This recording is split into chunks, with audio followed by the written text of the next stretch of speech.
Everyone, welcome back to पढ़ले 11th। तो यहाँ पे आज की क्लास में आपको मिलने वाला है हाइड्रोकार्बन्स की कंप्लीट एनसीईआरटी बैक एक्सरसाइज का सॉल्यूशन। ठीक है, तो बहुत दिनों से बच्चे बोल रहे थे कि प्लीज़ ये करवा दो, हाइड्रोकार्बन की बैक एक्सरसाइज करवा दो। ठीक है, जैसे हमने एस ब्लॉक की बैक एक्सरसाइज करी है, स्टेट्स ऑफ मैटर की बैक एक्सरसाइज कर ली।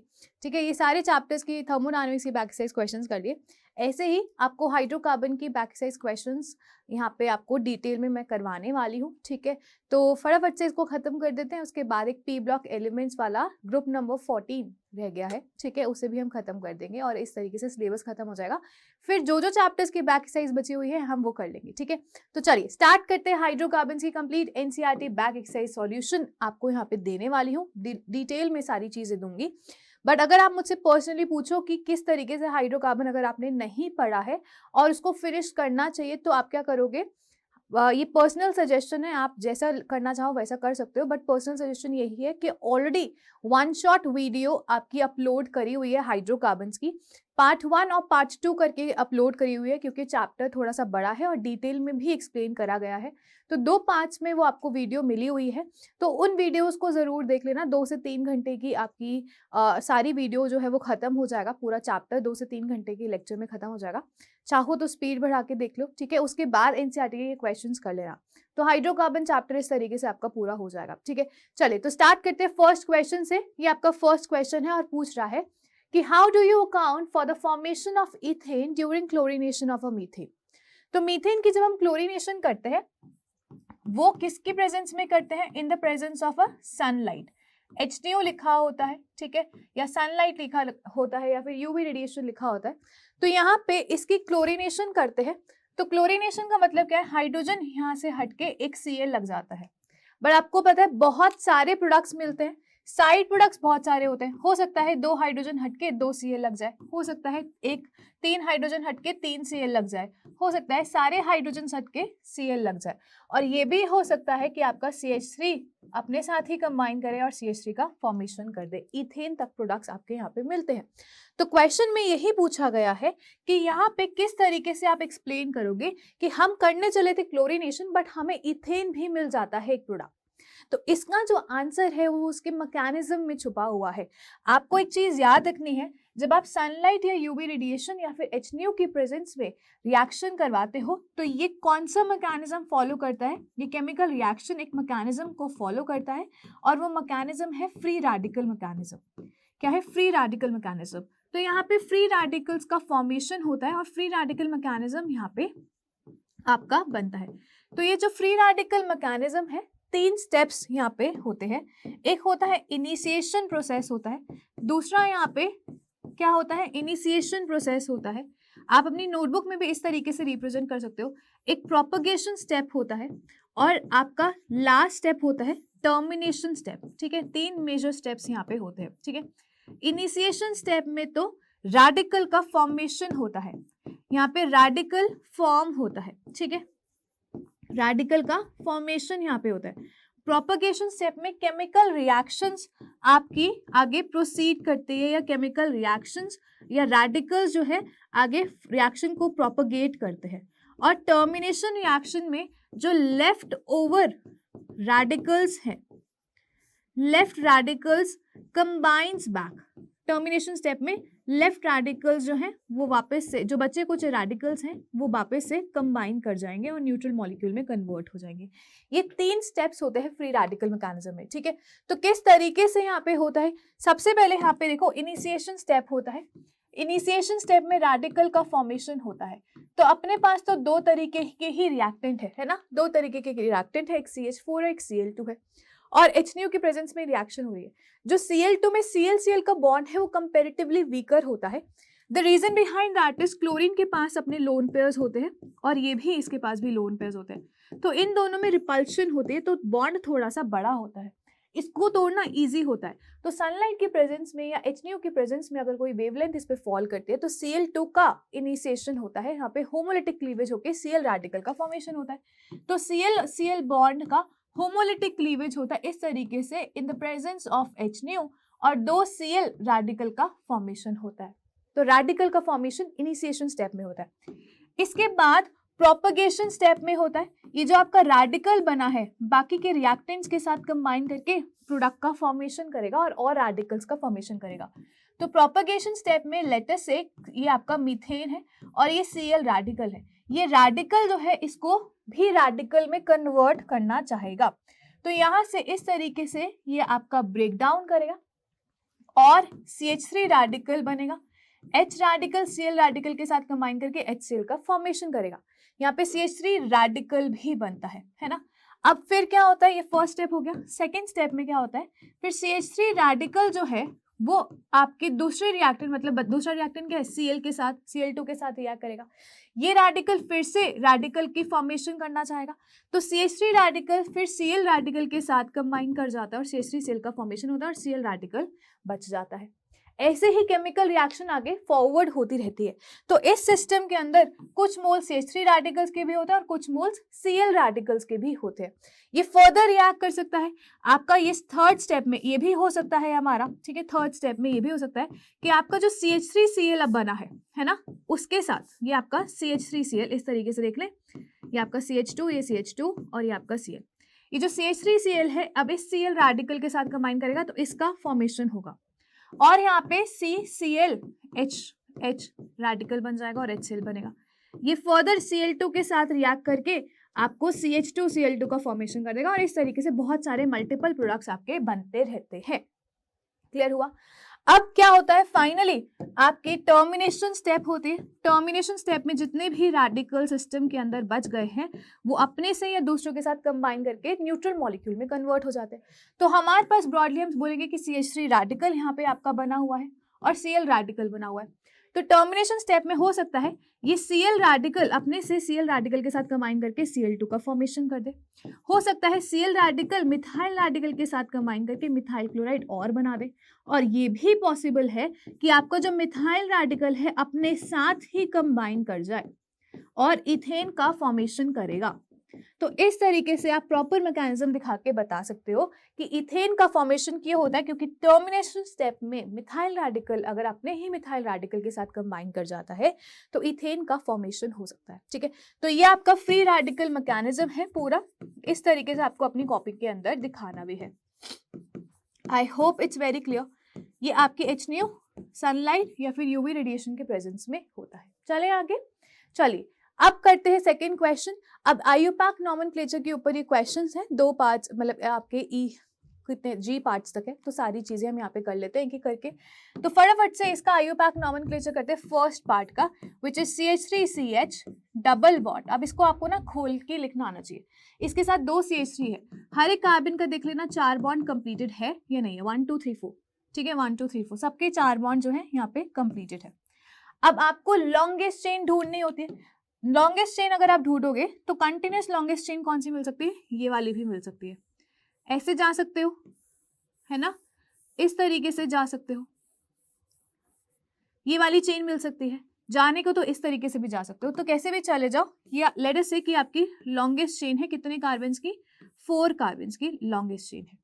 अब नंबरिंग करनी होती है तो लेफ्ट टू राइट भी हो सकती है और राइट टू लेफ्ट भी हो सकती है, बट नंबरिंग कैसे करनी है कि जो डबल बॉन्ड है उसको सबसे कम पोजीशन मिले, ठीक है, और सब्स्टिट्यूएंट्स को भी सबसे कम पोजीशन मिले। जब आप इसकी नंबरिंग ऐसे करोगे 1 2 3 4, तो यहाँ पे जो मिथाइल ग्रुप है वो 3rd कार्बन पे आएगा, डबल बॉन्ड 2nd कार्बन पे आएगा। अगर आप उल्टी नंबरिंग करते हैं, ये 1, ये 2, ये 3 और ये 4, तो डबल बॉन्ड तो 2 पे था और पहले भी 2 पे था, बट ये मिथाइल जो है अब 2 पे बन जाएगा, तो ये ज्यादा प्रेफर्ड नंबरिंग है। तो हम जो नंबरिंग यहाँ पे करेंगे वो ग्रीन वाली ना फॉलो करके पिंक वाली नंबरिंग करेंगे, मतलब राइट से लेकर लेफ्ट तक नंबरिंग करेंगे, राइट टू लेफ्ट की नंबरिंग होगी। और इस हिसाब से हम क्या बोलेंगे कि 2 पोजीशन पे मिथाइल सब्स्टिट्यूएंट है तो 2 मिथाइल, मेन चेन में 4 कार्बन्स है तो ब्यूट, और सेकंड पोजीशन पे डबल बॉन्ड है तो ब्यूट 2 ईन करके आप लिख सकते हो। तो इसका नाम क्या हो जाएगा, 2 मिथाइल ब्यूट 2 ईन, इसका नाम हो जाएगा फर्स्ट पार्ट का। Option B CH2 double bond CH triple bond CH3। अब आपकी यही लॉन्गेस्ट चेन है। नंबरिंग कैसे करेंगे, यहाँ से जब आप नंबरिंग करते हैं लेफ्ट टू राइट, तो यहाँ पे 1 2 3 4 5, जो फर्स्ट आपका डबल बॉन्ड है वो फर्स्ट कार्बन से स्टार्ट हो रहा है और ट्रिपल बॉन्ड जो है वो 3rd कार्बन से स्टार्ट हो रहा है। सम टोटल 1 और 3 का कितना होगा, 4 होगा। यहाँ से 4 आपका टोटल सम करके आ रहा है पोजिशंस का। अगर आप राइट टू लेफ्ट नंबरिंग करते हैं राइट टू लेफ्ट नंबरिंग का मतलब पता है क्या है कि राइट वाले कार्बन को 1, ये 2, ये 3, ये 4 और ये 5। तो ट्रिपल बॉन्ड अब सेकंड कार्बन से स्टार्ट हो रहा है और डबल बॉन्ड फोर्थ कार्बन से स्टार्ट हो रहा है। इन दोनों का सम कितना आएगा 6। तो 4 वुड बी ज्यादा प्रेफर्ड, है ना, 4 ज्यादा प्रेफर्ड होगा। तो हम जो नंबरिंग चूज करेंगे इसमें कौन सी चूज करेंगे, लेफ्ट टू राइट वाली नंबरिंग चूज करेंगे और हम बोलेंगे कि 5 कार्बन है तो पेंट वन पोजिशन पे डबल बॉन्ड आया तो इन, ठीक है, 1 इन, और थर्ड पोजिशन पे ट्रिपल बॉन्ड आया तो आइन। ये आपका इसका नाम हो जाएगा पेंट 1 इन 3 आइन। क्लियर हुआ? चले आगे। चले इसके बाद यहाँ पे सी पार्ट करेंगे। तो सी पार्ट में अगर आप देखोगे तो कुछ ऐसा दिया हुआ है, ठीक है, ये बॉन्ड लाइन स्ट्रक्चर्स होते हैं। 4 कार्बन इन टोटल आपकी, ये CH2 है, ये CH है, ये CH है और ये CH2 है, ठीक है, 4 कार्बन इन टोटल है। नंबरिंग आप कैसे भी करके देख लेना, लेफ्ट टू राइट और राइट टू लेफ्ट दोनों ही जो डबल बॉन्ड है वो एक और थर्ड कार्बन पे आएंगे। लेफ्ट टू राइट भी करोगे, राइट टू लेफ्ट भी करोगे तो 1 और थर्ड पोजीशन पे आएंगे। तो किसी भी तरीके से यहाँ पे नंबरिंग कर सकते हो, बट इसका नाम करोगे तो ब्यूट फर्स्ट पोजीशन पे डबल बॉन्ड आया और थर्ड पोजीशन पे डबल बॉन्ड आया डाइन, ब्यूट 1,3 डाइन इसका नाम हो जाएगा। इसका नाम क्या हो जाएगा, ब्यूट 1,3 डाइन। क्लियर हो रहा है? अब इसकी बात करते हैं। तो यहाँ पे आपको डबल बॉन्ड को प्रायोरिटी देनी है तो नंबरिंग यहाँ से करनी पड़ेगी 1 2 3 4 पे ये आएगा। अब ये आपका क्या बन जाएगा, सब्स्टिट्यूएंट, क्योंकि डबल बॉन्ड जो है मेन चेन जिसमें डबल बॉन्ड है उसको आप गिनोगे, ये सब्स्टिट्यूएंट है और benzene as a substituent phenyl बोला जाता है। तो इसका नाम क्या हो जाएगा, 4 फिनाइल ब्यूट 1 इन, 4 फिनाइल ब्यूट 1 इन बोलो या ब्यूट इन बोलो, बात यही है, बात एक ही है, ठीक है। तो इसका नाम हो जाएगा 4 फिनाइल ब्यूट 1 इन। क्लियर हुआ? चले आगे। इसके बाद ई वाला पार्ट करेंगे। सो this is phenol, this is your second position, this is your first position जिसमें मेन फंक्शनल ग्रुप है, ये सेकंड कार्बन है। तो इसका नाम क्या हो जाएगा, 2 मिथाइल फिनॉल, फिनॉल इसका नाम हो जाएगा। चले आगे। अब ये आपकी ना कॉम्प्लेक्स चेन बोली जाती है। जब सब्स्टिट्यूएंट के अंदर ही सब्स्टिट्यूएंट आ जाए, ब्रांचिंग के अंदर ही ब्रांचिंग हो जाए तो कॉम्प्लेक्स चेन है। इसको कैसे करना है, ये थोड़ा सा इंपॉर्टेंट पार्ट है, इसको आप फटाफट से नोट करेंगे किस तरीके से करना है। तो पहले तो लॉन्गेस्ट चेन ढूंढनी पड़ती है, ठीक है। मैं आपको ये वाला जो पार्ट है F वाला यहाँ पे करके दिखा रही हूँ, ठीक है। तो CH3 CH2 4 का मतलब क्या है, CH2 4 बार रिपीट होगा। तो we have CH3, we have CH2 first time, CH2 second time, CH2 third time, CH2 4 times, है ना, CH2 4 लिख दिया। फिर इसके बाद CH आया, फिर CH2 3 टाइम्स रिपीट करना है ना, 3 टाइम्स रिपीट करना है। तो CH2 first time, CH2 second time, CH2 third time, and then in the last we have a CH3 group here। और CH से जुड़े हुए हैं CH2 CH CH3 whole twice। तो इस CH से जुड़ा हुआ है, यहाँ पे मैं आपको ब्रांचिंग करके दिखा देती हूँ, CH2, ठीक है, ये ब्रांचिंग है, और यहाँ पे CH और इसमें भी ब्रांचिंग है। जब आपके सब्स्टिट्यूएंट में ही ब्रांचिंग हो जाए, तो सब्स्टिट्यूएंट में ही ब्रांचिंग हो जाए तो इसे हम क्या बोलेंगे, ये तो कॉम्प्लेक्स चेन है, ये तो कॉम्प्लेक्स चेन है। तो इस केस में आप किस तरीके से आयुपाक नॉमेनक्लेचर करते हैं, तो ध्यान से मेरी बात सुनेंगे। सबसे पहले तो लॉन्गेस्ट चेन ढूंढो, 1 2 3 4 5 6 7 8 9, ऐसे जा रहे हो तो 9, ऐसे भी जाओगे तो 9 ही आएगी। सीधा चल के देखो, 1 2 3 4 5 6 7 8 9 10, 10 आ रही है सीधा, ठीक है। ऐसे आके भी देखोगे तो कम ही आएगी। तो लॉन्गेस्ट जो चेन होगी वो स्ट्रेट चेन ही आपकी होगी, कितने कार्बन्स की, 10 कार्बन्स की। और 10 कार्बन्स के लिए वर्ड रूट क्या यूज करते हैं, डेक वर्ड रूट यूज करते हैं। ये लॉन्गेस्ट चेन है। अब नंबरिंग करके देखो, 1 2 3 4 5 6 कार्बन पे आपका ये ब्रांचिंग आ रही है। ऐसे जाओ, 1 2 3 4 5th कार्बन पे आ रही है। तो 6 वाली तो हम प्रेफर नहीं करेंगे, 6 वाली हम प्रेफर नहीं करेंगे। नंबरिंग क्या करेंगे, ऐसे करेंगे, 1 2 3 4 5। तो 5th कार्बन पे ये ब्रांचिंग हो गई है, ठीक है। तो यहाँ पे 5 हम लिखेंगे, जो भी ब्रांचिंग का भी जैसे भी नाम देना है वो मैं आपको बताऊंगी, बट इसको ब्रैकेट में लिखते हैं। और लास्ट में क्या आ जाएगा, डेक एन आ जाएगा। लास्ट में क्या आ जाएगा, डेक एन, क्योंकि लॉन्गेस्ट चेन 10 कार्बन्स की है और डबल बॉन्ड ट्रिपल बॉन्ड है नहीं, तो डेक एन से एंड करते हैं। अब बात करते हैं इसकी कैसे करेंगे, आयुपाक नॉमेनक्लेचर। ब्रांचिंग के अंदर ब्रांचिंग हो तब कैसे करते हैं, तो ध्यान से समझना। ये जो कार्बन आपका किससे जुड़ा हुआ है, ये वाला जो कार्बन आपका इस 5th कार्बन से जुड़ा हुआ है या मेन चेन से जुड़ा हुआ है, ये हमेशा फर्स्ट पोजीशन लेगा। अब फिर सेम रोल है, आपको लॉन्गेस्ट चेन ढूंढनी है। अब इसके अंदर 1 2 3 ये वाली भी लॉन्गेस्ट चेन हो सकती है, 1 2 3 ये वाली भी चेन हो सकती है, कोई भी ले लो। तो इसको हम लॉन्गेस्ट चेन इसके अंदर, इसके बाद कंटिन्यूअस लॉन्गेस्ट चेन आपने ये ली। अब ये सब्स्टिट्यूएंट की ब्रांचिंग है, ये सब्स्टिट्यूएंट की ब्रांचिंग है, तो इसको कैसे लिखोगे? 2 मिथाइल, अगर इसका लिखना होता तो 2 मिथाइल प्रोपेन करते, बट सब्स्टिट्यूएंट जितने भी होते हैं एल्काइल से एंड करते हैं, तो अगर इसका नॉर्मल नेम करते तो 2 मिथाइल प्रोपेन करके करते, बट क्योंकि ये खुद ही सब्स्टिट्यूएंट है तो आप क्या लिखोगे? 2 मिथाइल प्रोपाइल। ठीक है, तो इसका नाम क्या हो जाएगा? इसका नाम हो जाएगा कि 5th कार्बन पे जो सब्स्टिट्यूएंट है उसके अंदर 2 मिथाइल, 2nd कार्बन पे तो मिथाइल की ब्रांचिंग है, और खुद वो 3 कार्बन की लॉन्गेस्ट चेन है, प्रोपेन की जगह प्रोपाइल जरूर लिखोगे क्योंकि ये खुद इस मेन चेन का सब्स्टिट्यूएंट है। तो इस तरीके से आपको इसका आयुपैक नॉमेनक्लेचर करना है, ठीक है ना। तो ये आपका आयुपैक नॉमेनक्लेचर इस तरीके से होगा कॉम्प्लेक्स चेन का। चलिए इसकी बात करते हैं। अब अगर आप नंबरिंग देखोगे तो डबल बॉन्ड सबसे छोटा, सबसे 1 2 3 4, इसी तरीके से आपका आएगा 5 6 7 8 9 10 कार्बन की चेन है। अब 10 कार्बन की चेन में 4th पोजीशन पे इथाइल ग्रुप है, वो तो हम लिख लेंगे, तो 4th इथाइल, 4 इथाइल, ठीक है। अब 10 कार्बन की चेन है तो डेक वर्ड रूट तो लगाओगे, लेकिन डबल बॉन्ड प्रेजेंट है कितने पोजीशन पे? 1 5 और 8th पोजीशन पे डबल बॉन्ड प्रेजेंट है, तो डेक 1 5 8 ट्राईन आप कर सकते हो इसको, डेक 1 5 8 ट्राईन कर सकते हो। This is 4 ethyl deck 1 5 8 trying. तो इसका आयुपैक नॉमेनक्लेचर इस तरीके से करते हैं। क्लियर हुआ? चले आगे, चलिए क्वेश्चन नंबर 3 पे चलेंगे। क्वेश्चन नंबर 3 बोल रहा है for which of the following compounds write the structural formula and IUPAC names of all the possible isomers using the number of double and triple bond as indicated। अब आपको क्या दिया हुआ है? मॉलिक्यूलर फॉर्मूला दिया हुआ है। मॉलिक्यूलर फॉर्मूला में ये भी बताया हुआ कितने डबल बॉन्ड और ट्रिपल बॉन्ड है, उसी हिसाब से क्या करना है? उसके आइसोमर्स बनाने। What are isomers? Isomers are those compounds जिनका सेम मॉलिक्यूलर फॉर्मूला होता है बट स्ट्रक्चर्स उनके अंदर डिफरेंट हो सकते हैं। तो आपको सभी तरीके के आइसोमर्स बनाने हैं, स्ट्रक्चरल आइसोमर्स और स्टीरियो आइसोमर्स, सभी तरीके के आपको यहाँ पे बनाने हैं। So let's begin with the first part which is C4H8। आपको ये दिख भी रहा होगा, ये CnH2n जैसा फॉर्मूला फॉलो कर रहा है, और ये एक एल्कीन का जनरल फॉर्मूला होता है, ये एक एल्कीन का जनरल फॉर्मूला होता है। तो अगर मैं C4H8 का स्ट्रक्चर बनाना चाहूँ तो इसके अंदर इसने खुद ही स्पेसिफाई करके रखा हुआ है एक डबल बॉन्ड है। तो नॉर्मली आप चलो वी हैव CH3, ठीक है, लेट अस से कि फर्स्ट 1 2 3 4 कार्बन इस तरीके से, अब फर्स्ट पोजीशन पे ही आपने डबल बॉन्ड लगा दिया, तो ये आपका CH2, ये H है ना, ये आपका CH2 और ये आपका CH3। इसका आयुपैक नेम क्या हो जाएगा? ब्यूट-1-इन या ब्यूट-इन आप इसे बोल सकते हो, है ना।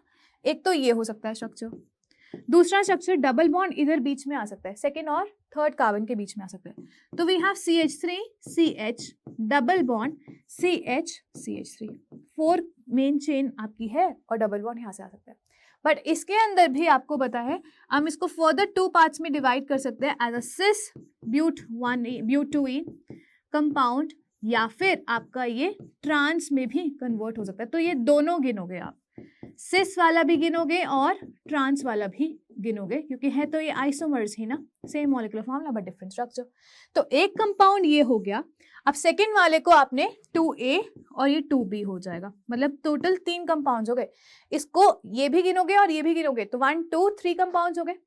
अभी एक और बन सकता है, अभी आपने 4 कार्बन की मेन चेन ली है, अब इसमें ब्रांचिंग कर दो, तो 4th कंपाउंड कौन सा बनेगा आपका? 4th कंपाउंड में आप 3 कार्बन की मेन चेन लो, एक ब्रांचिंग कर दो और एक जगह डबल बॉन्ड लगा दो। अब हाइड्रोजन्स को बैलेंस कर लो, 1 2 3 4, तो इसकी हो गई ये CH3। तो ये क्या हो जाएगा? 2 मिथाइल प्रोपीन इसका नाम हो जाएगा। क्लियर है? डबल बॉन्ड को इधर लगाओ, बात एक ही, 2 मिथाइल प्रोपीन ही आएगा। तो इस मॉलिक्यूलर फॉर्मूले से अगर हम बात करें तो 4 आइसोमर्स आर पॉसिबल। कितने आइसोमर्स पॉसिबल हैं? इसके 4 आइसोमर्स जो हैं वो पॉसिबल होंगे। क्लियर हुआ? चलें आगे। चलिए इसके बाद बात करते हैं C5H8 की।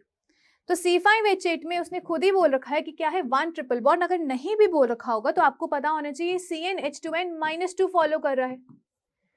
5 5 2 10 -2 8। ये किसका होता है जनरल फॉर्मूला? एल्काइन का। और एल्काइन में एक ट्रिपल बॉन्ड होता है। सबसे पहले 5 कार्बन की चेन बनाएंगे, वहां पे ट्रिपल बॉन्ड को चेंज करके आप पोजीशंस वैरी करेंगे। उसके बाद 5 कार्बन के बाद 4 कार्बन की चेन बनाएंगे, 4 कार्बन के बाद 3 कार्बन की चेन बनाएंगे। ब्रांचिंग जरूर करके देखेंगे, ठीक है। सो लेट्स डू कि C5H8 का किस तरीके से आपके आइसोमर्स बनते हैं, है ना। C5H8 का किस तरीके से आइसोमर्स बनते हैं। 5 कार्बन की चेन बना लो, ट्रिपल बॉन्ड यहीं लगा दो।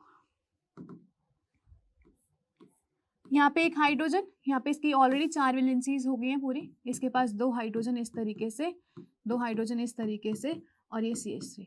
तो इसका नाम क्या हो जाएगा? पेंट 1 आइन। पेंट 1 आइन या फिर पेंट आइन इसे बोल सकते हो। ये फर्स्ट कार्बन, ये सेकेंड कार्बन, ये थर्ड कार्बन, ये फोर्थ कार्बन, ये फिफ्थ कार्बन। पेंट 1 आइन, है ना।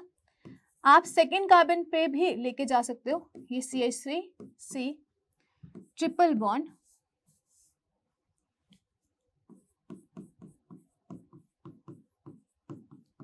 ठीक है। तो 1 2 3 4 5, इसका नाम क्या हो जाएगा? पेंट 2 आइन। और भी शिफ्टिंग कर सकते हैं, बिल्कुल कर सकते हैं। जब 3 और 4 के बीच में करोगे तो नंबरिंग उल्टी करनी पड़ेगी, पेंट 2 आइन ही आएगा। समझ आ रहा है? जब इसको इधर शिफ्ट करोगे तो 1 2 पे ही आ जाएगा ट्रिपल बॉन्ड। तो और शिफ्टिंग मत करो डबल ट्रिपल बॉन्ड की। अब क्या करो? ब्रांचिंग करो। अब आपने 5 कार्बन्स ले थे, अब 3 कार्बन्स, ये सॉरी 4 कार्बन्स की चेन ले लेना। यहाँ पे ट्रिपल बॉन्ड लगा लेना। यहाँ पे 5 बॉन्ड्स बन गए, देखो 1 2 3 4 5। तो ये तो ट्रिपल बॉन्ड इस पोजीशन पे तो पॉसिबल नहीं है। इस पोजीशन पे भी ट्रिपल बॉन्ड्स पॉसिबल नहीं, क्योंकि यहाँ पे 1 2 3 4 5 बॉन्ड्स बन जाएंगे। तो ये ध्यान रखना वैलेंसीज, ठीक है। तो ट्रिपल बॉन्ड इसी कार्बन पे अब पॉसिबल है, ठीक है। अब ये CH3, ये एक हाइड्रोजन, ये 4 बॉन्ड्स कंप्लीटेड है, और ये एक CH। इसका नाम 1 2 3 4 3 मिथाइल ब्यूटमानाइन। ये एक कंपाउंड हो सकता है। और कुछ शिफ्टिंग कर सकते हैं क्या? इधर इधर शिफ्ट करो, नहीं होगा। इधर शिफ्ट करो तो फिर वही नंबर ऑफ बॉन्ड ज्यादा हो जाएंगे। तो यही एक कंपाउंड बनेगा 4 कार्बन की चेन का। अब ट्राई कर लो, 5 कार्बन की चेन भी बना सकते, 3 कार्बन की चेन भी बना सकते हैं क्या? यहाँ पे सब्स्टिट्यूट लगा दो CH3, यहाँ पे सब्स्टिट्यूट लगा दो CH3। अब ट्रिपल बॉन्ड कहीं पे एडजस्ट करके देखो, होगा ही नहीं। मोर देन 4 वैलेंसीज आएंगी, तो ये वाले 3 कार्बन वाली चेन बनेगी नहीं। यही 3 आपके आइसोमर्स बोले जाएंगे। तो C5H8 के 3 आइसोमर्स हैं जो इस तरीके से बनाए जाते हैं। चलें आगे, चलिए। इसके बाद क्वेश्चन नंबर 4 की बात कर रहा है। क्वेश्चन नंबर 4 में वो बोल रहा है कि आपका IUPAC name of the products obtained by the following ozonolysis. This is very easy. कोई भी आपको एल्कीन दी होती है, इसका सिंपल सा ट्रिक ये है, कोई भी आपको एल्कीन दी होती है और आपसे बोला है कि ओजोनोलिसिस प्रोडक्ट बताओ, तो O3 in presence of zinc आपका ओजोनोलिसिस प्रोडक्ट, आपका रिएजेंट दिया होता है। आपने क्या करना होता है? ये डबल बॉन्ड ब्रेक करो, एक ऑक्सीजन इसको, एक ऑक्सीजन इसको। तो यहाँ पे जब आपने ये ब्रेक करा तो यहाँ से आपको मिलेगा RC डबल बॉन्ड OH, है ना। और यहाँ से जब आपने ब्रेक करा तो R prime C double bond OH। तो ये दोनों मिलेंगे, है ना, ये दोनों आपको मिल जाएंगे। तो ये यूज करना है ट्रिक हमें, सिंपल सा। इसको मैं हटा रही हूँ एक बार, क्योंकि मैं आंसर्स आपको लिख के दिखा देती हूँ सारी चीजों के। चलिए फर्स्ट पार्ट कर देंगे। पेंट 2 इन की क्या करनी है? ओजोनोलिसिस करनी है। तो पेंट 2 इन का तो सबसे पहले आपको स्ट्रक्चर बताना होना चाहिए। स्ट्रक्चर्स पता होंगे तभी आप आगे कर पाओगे, ठीक है। तो यहाँ पे देखो, पेंट 2 इन मतलब 5 कार्बन, सेकेंड पोजिशन पे डबल बॉन्ड, ठीक है। Then you have CH2, balance out करो, CH3 इन फैक्ट,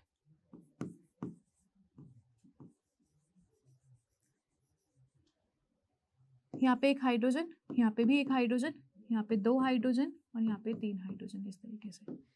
अब डबल बॉन्ड को ब्रेक कर दो, इसकी ओजोनोलिसिस करवा रहे हो, तो इसको एक ऑक्सीजन, इसको एक ऑक्सीजन।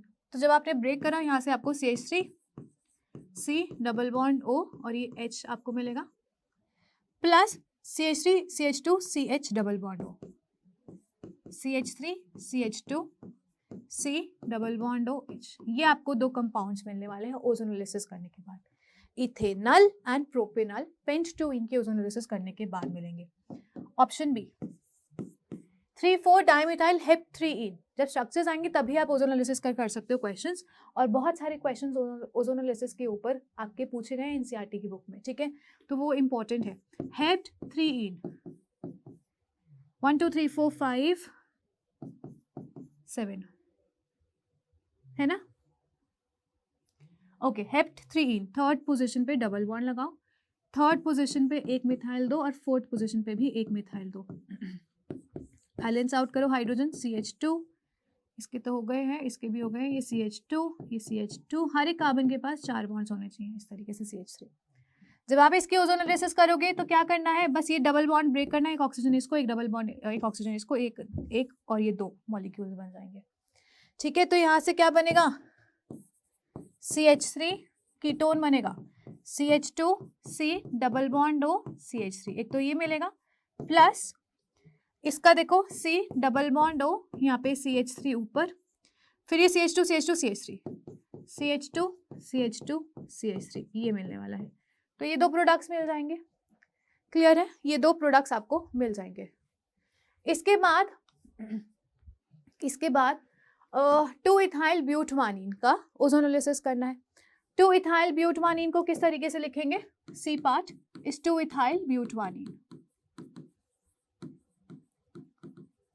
या ब्यूटीन लिख लो, 4 carbons double bond, second position पे CH2 CH3, 2 इथाइल ब्यूटमानीन, बैलेंस आउट हाइड्रोजन्स 1 2 3 4, ये डबल बॉन्ड, मतलब सॉरी ये ब्यूटमानीन। ओजोनोलिसिस करो, इसको ऑक्सीजन इसको ऑक्सीजन, यहाँ से आपको H2CO का मतलब क्या है, HCHO, H2CO का मतलब क्या है, HCHO, ठीक है।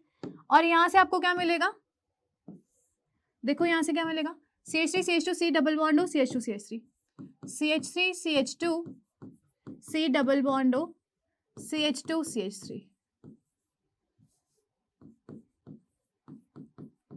ये आपको मिलने वाला है, ठीक है। तो ये 2 प्रोडक्ट्स आपको मिलेंगे इसकी ओजोनोलिसिस करोगे। उसके बाद 1 फिनाइल ब्यूट 1 ईन है, स्ट्रक्चर बनाना आना चाहिए, कौन सा पार्ट है, D पार्ट है। 1 फिनाइल ब्यूट ईन बोल लो या ब्यूटमानीन बोल लो, 1 2 3 4 कार्बन्स, 1 पोजीशन पे फिनाइल ग्रुप लगा हुआ है इस तरीके से, और फर्स्ट कार्बन पे ही डबल बॉन्ड लगा हुआ है, ठीक है। ये है 1 2 3 4 ये CH2 और ये CH3। जब आप इसको ब्रेक करोगे, इसको ऑक्सीजन देना, यहाँ से क्या मिल जाएगा, बेंजाल्डिहाइड, और यहाँ से क्या मिलेगा, CH3 CH2 CHO प्रोपेनॉल। तो ये 2 प्रोडक्ट्स आपको यहाँ पे मिलते हैं, ठीक है, ये 2 प्रोडक्ट्स आपको यहाँ पे मिलते हैं। चले आगे, चलिए क्वेश्चन नंबर 5 करेंगे। अब उल्टा करा हुआ है, उसने बोला है एक एल्कीन A है, ठीक है, जब आपने इसकी ओजोनोलिसिस करी तो यहाँ से आपको मिक्सचर ऑफ इथेनॉल मिलेगा, मतलब मैं स्ट्रक्चर बना रही हूँ, CH3C H में इधर लगा रही हूँ, इथेनॉल ही है CHO, और पेंटेन 3 ओन मिलेगा, तो मैं स्ट्रक्चर डायरेक्टली बना रही हूँ, C double bond O CH2 CH3, ये आपका CH2 CH3, ठीक है। This is your ethanol and this is your 1 2 3 4 5, this is pentane 3 on,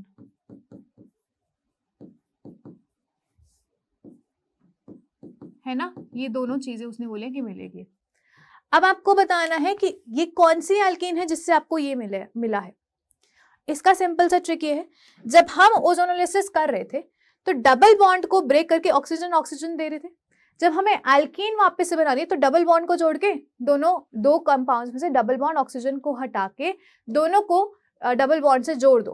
कहने का मतलब ये है इन दोनों को जोड़ दो, इन दोनों कार्बन्स को जोड़ दो, इसी एल्कीन से इनकी एल्कीन और डबल बॉन्ड लगा दो, और फिर आपको जो एल्कीन मिलेगी उसकी ओजोनोलिसिस करके आपको ये मिलेंगे 2 प्रोडक्ट्स। अभी बता रही हूँ क्या करना है। ये ऑक्सीजन हटाओ, क्या मिलेगा, CH3CH डबल बॉन्ड, ये फर्स्ट कंपाउंड का ऑक्सीजन हटाया, वो वाला कार्बन था, ध्यान से देखो, मेरे पास CH3 है, मेरे पास CH है, ठीक है, ये वही वाला ग्रीन कार्बन है फर्स्ट वाला जिससे ऑक्सीजन हटाया, तो डबल बॉन्ड हटाया तो डबल बॉन्ड तो लगाओगे ना। फिर ये कार्बन सेकेंड कंपाउंड का, इसके पास CH2CH3 है ना, और नीचे CH2CH3, ये आपकी एल्कीन होने वाली है, क्योंकि जब हम इसको ब्रेक करेंगे तो इसको ऑक्सीजन मतलब इथेनॉल और इसको ऑक्सीजन मतलब कीटोन मिलेगा। यही तो हम यहाँ से जा रहे थे, अब उल्टा करना है, तो आपको क्या करना है, ऑक्सीजन ऑक्सीजन हटा के डबल बॉन्ड लगाना है। इसकी नेमिंग करोगे तो 1 2 3 4 5 1 2 3 4 5 1 2 3 4 5 5 आपकी लॉन्गेस्ट चेन आएगी। ठीक है, डबल बॉन्ड को इस तरीके से सबसे कम नंबरिंग करोगे 1 2 1 1 2 3, इसे 1 2 3 4 5, तो यहाँ से आपको मिलेगा 3-ethyl pentoene, 3-ethyl pentoene।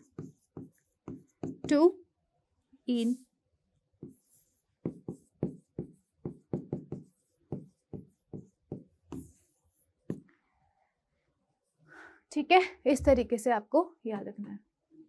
Clear है? चलिए आगे चलते हैं। Question number 6, N alkene A contains 3 CC bonds, 8 CH bonds, ठीक है, and 1 C contains 3 CC bonds, 8 CH bonds and 1 C double यहाँ पे ना ये है 1 C डबल बॉन्ड बॉन्ड्स, एक C double bond C bond होता है। ठीक है, A on ozolalysis gives 2 moles of aldehyde of molecular mass 44. Write the structure. ठीक है, देखो क्वेश्चन क्या दिया हुआ था एनसीईआरटी में, क्वेश्चन ये दिया हुआ था कि एक मॉलिक्यूल है A, ठीक है, इस मॉलिक्यूल के पास 3 तो C सिंगल बॉन्ड C है और एक C डबल बॉन्ड C है और 8 जो है वो C single bond H bonds है। इसके ओजोनोलिसिस कर रहे हैं तो आपको 2 प्रोडक्ट्स मिल रहे हैं, बट दोनों ही प्रोडक्ट्स का जो मॉलिक्यूलर मास है वो कितना है, 44 एटॉमिक मास यूनिट है ना, 44 एटॉमिक मास यूनिट दोनों का ही मास है। आपको ये A फिगर आउट करना है, कोशिश करते हैं वेरिएशन करने की, इसका यूज करते हैं। चलिए, तो एक कंपाउंड क्या पॉसिबिलिटी हो सकती है, C सिंगल बॉन्ड C। अब इसी में ये सिंगल बॉन्ड कितने हैं, 3 बना दिए। अब एक ना डबल बॉन्ड है, तो सपोज करो यहाँ पे बना देते हैं। क्लियर है? ओके, डबल बॉन्ड यहाँ पे बना देते हैं और 8 हाइड्रोजन होने चाहिए, सेटिस्फाई होना चाहिए। ठीक है, 1 2 3 4 5 6 7 8 सिंगल बॉन्ड और ये डबल बॉन्ड वाला है। क्लियर हुआ? क्वेश्चन ऐसा ही था। ठीक है, इसको आप डबल पाई बॉन्ड बोलो, ये पाई बॉन्ड है एक, तो एक पाई बॉन्ड ये वाला है, ये वाला स्ट्रक्चर है। पर जब आप इसकी ओजोनोलिसिस करोगे तो यहाँ पे आपको क्या मिलेगा, HCHO यहाँ से, और यहाँ से आपको CH3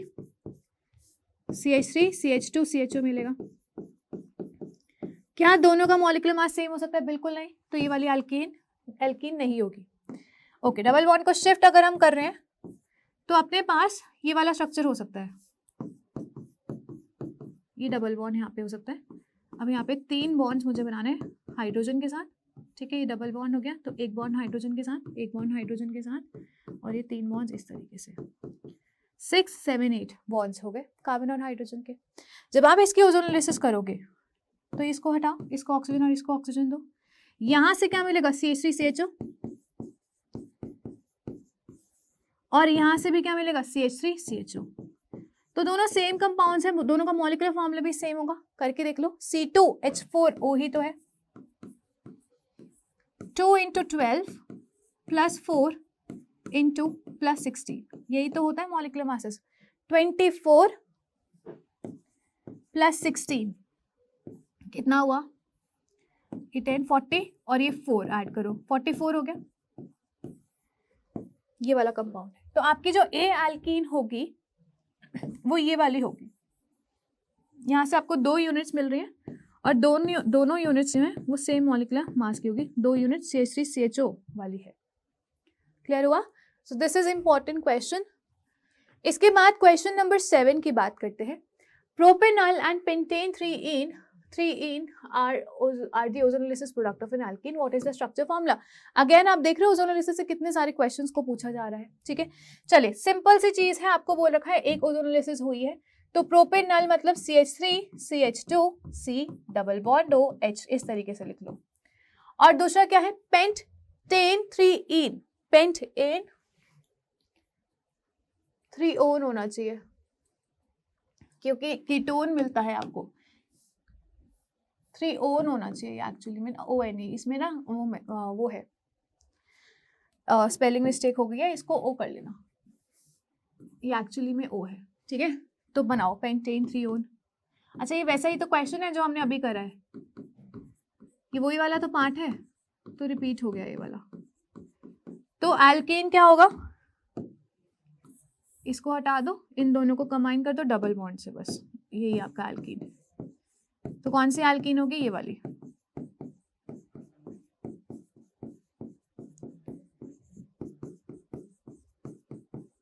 है ना, ये वाली एल्कीन आपकी होगी। क्लियर हुआ, इस तरीके से आपको करना है।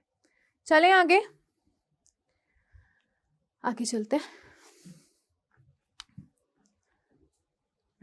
चलिए, right the chemical equation for the combustion reaction. Combustion reaction में बैलेंसिंग करनी होती है CHO के साथ, है ना, करवाए हैं बहुत सारे क्वेश्चंस। तो सबसे पहले कंबशन करनी है ब्यूटेन का। ब्यूटेन का मॉलिक्यूलर फॉर्मूला आपको लिखना है, ठीक है। ब्यूटेन मतलब 4 कार्बन्स, एक एल्केन है, एल्केन CnH2n। एल्केन जो है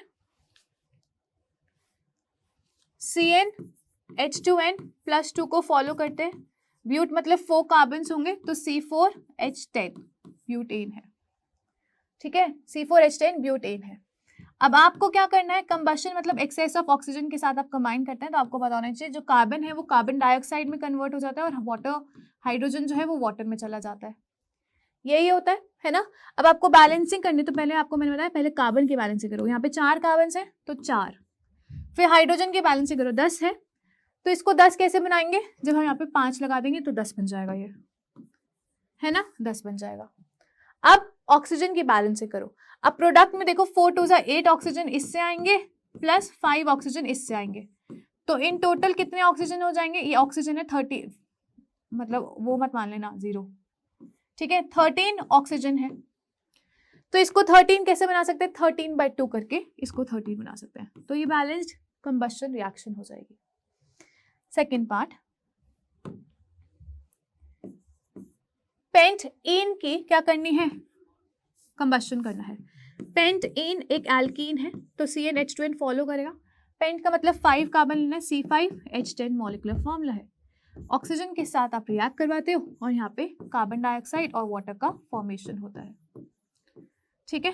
सो यहाँ पे देखो कैसे बैलेंसिंग करोगे, कार्बन कितने, 5 कार्बन, हाइड्रोजन देखो 10 बनाओ इसका, 5/5 × 2 = 10, बैलेंस करो ऑक्सीजन को, 5 2 10 ऑक्सीजन यहाँ पे होंगे, यहाँ पे 5 ऑक्सीजन होंगे, यहाँ पे इन टोटल कितने ऑक्सीजन हो गए, प्रोडक्ट में 15, रिएक्टेंट में भी 15 करना है तो इसकी जगह 15/2 कर दोगे, 15/2 कर दोगे। क्लियर हुआ, बैलेंस केमिकल इक्वेशन है। C part, hexyne. हेक्साइन क्या है, एक एल्काइन, CnH2n -2 वो फॉलो करती है। हेक्स के लिए n की वैल्यू कितनी होनी चाहिए, 6, पेंट के लिए n की वैल्यू 5 होनी चाहिए, ब्यूट के लिए n की वैल्यू 4 होनी चाहिए, है ना। चलिए 6 मतलब C6H10, 12 - 2 = 10। एक्सेस ऑफ ऑक्सीजन से कंबशन हो रही है, कार्बन CO2 में चेंज होगा और हाइड्रोजन वाटर में चेंज हो जाएगा। बैलेंसिंग करेंगे तो यहाँ पे 6 है तो यहाँ पे 6 आएगा, यहाँ पे 10 है तो यहाँ पे 5 आने वाला है।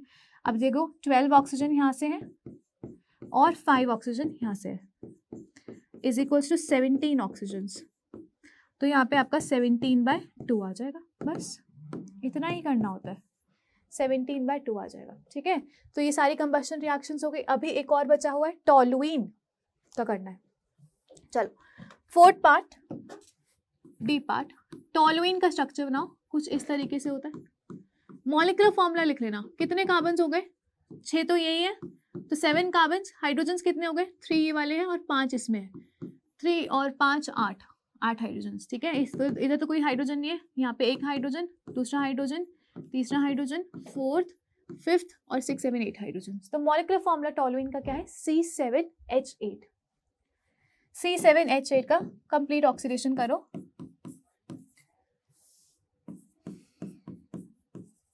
O2 किस में कन्वर्ट होगा? CO2 और वाटर में कन्वर्ट होगा। बैलेंसिंग करेंगे, 7 कार्बन्स हैं तो 7, हाइड्रोजन 8 है तो 4 लगाना पड़ेगा यहाँ पे। 7 2 14 ऑक्सीजन यहाँ पे, 4 ऑक्सीजन यहाँ पे। कितना आया? 14 ऑक्सीजन इन टोटल आ गया। इसको क्या कर सकते हैं? 7, 14/2 इज 7। कंबस्शन रिएक्शन टोलुइन की, ठीक है ना। चले आगे, चलो आगे चलते हैं क्वेश्चन नंबर 9 की तरफ। तो क्वेश्चन नंबर 9 में बोल रखा है draw cis and trans structure of हेक्स-2ene and which of the following isomer will have higher boiling point and why. ठीक है, तो हेक्स-2ene का सिस एंड ट्रांस आइसोमर बनाना है। पहले तो नॉर्मल स्ट्रक्चर लिख लो हेक्स-2ene का, 1 2 3 4 5, एक और कार्बन 6, 1 2 3 4 5 6। ठीक है, हेक्स-2ene मतलब डबल बॉन्ड इस कार्बन पे आएगा।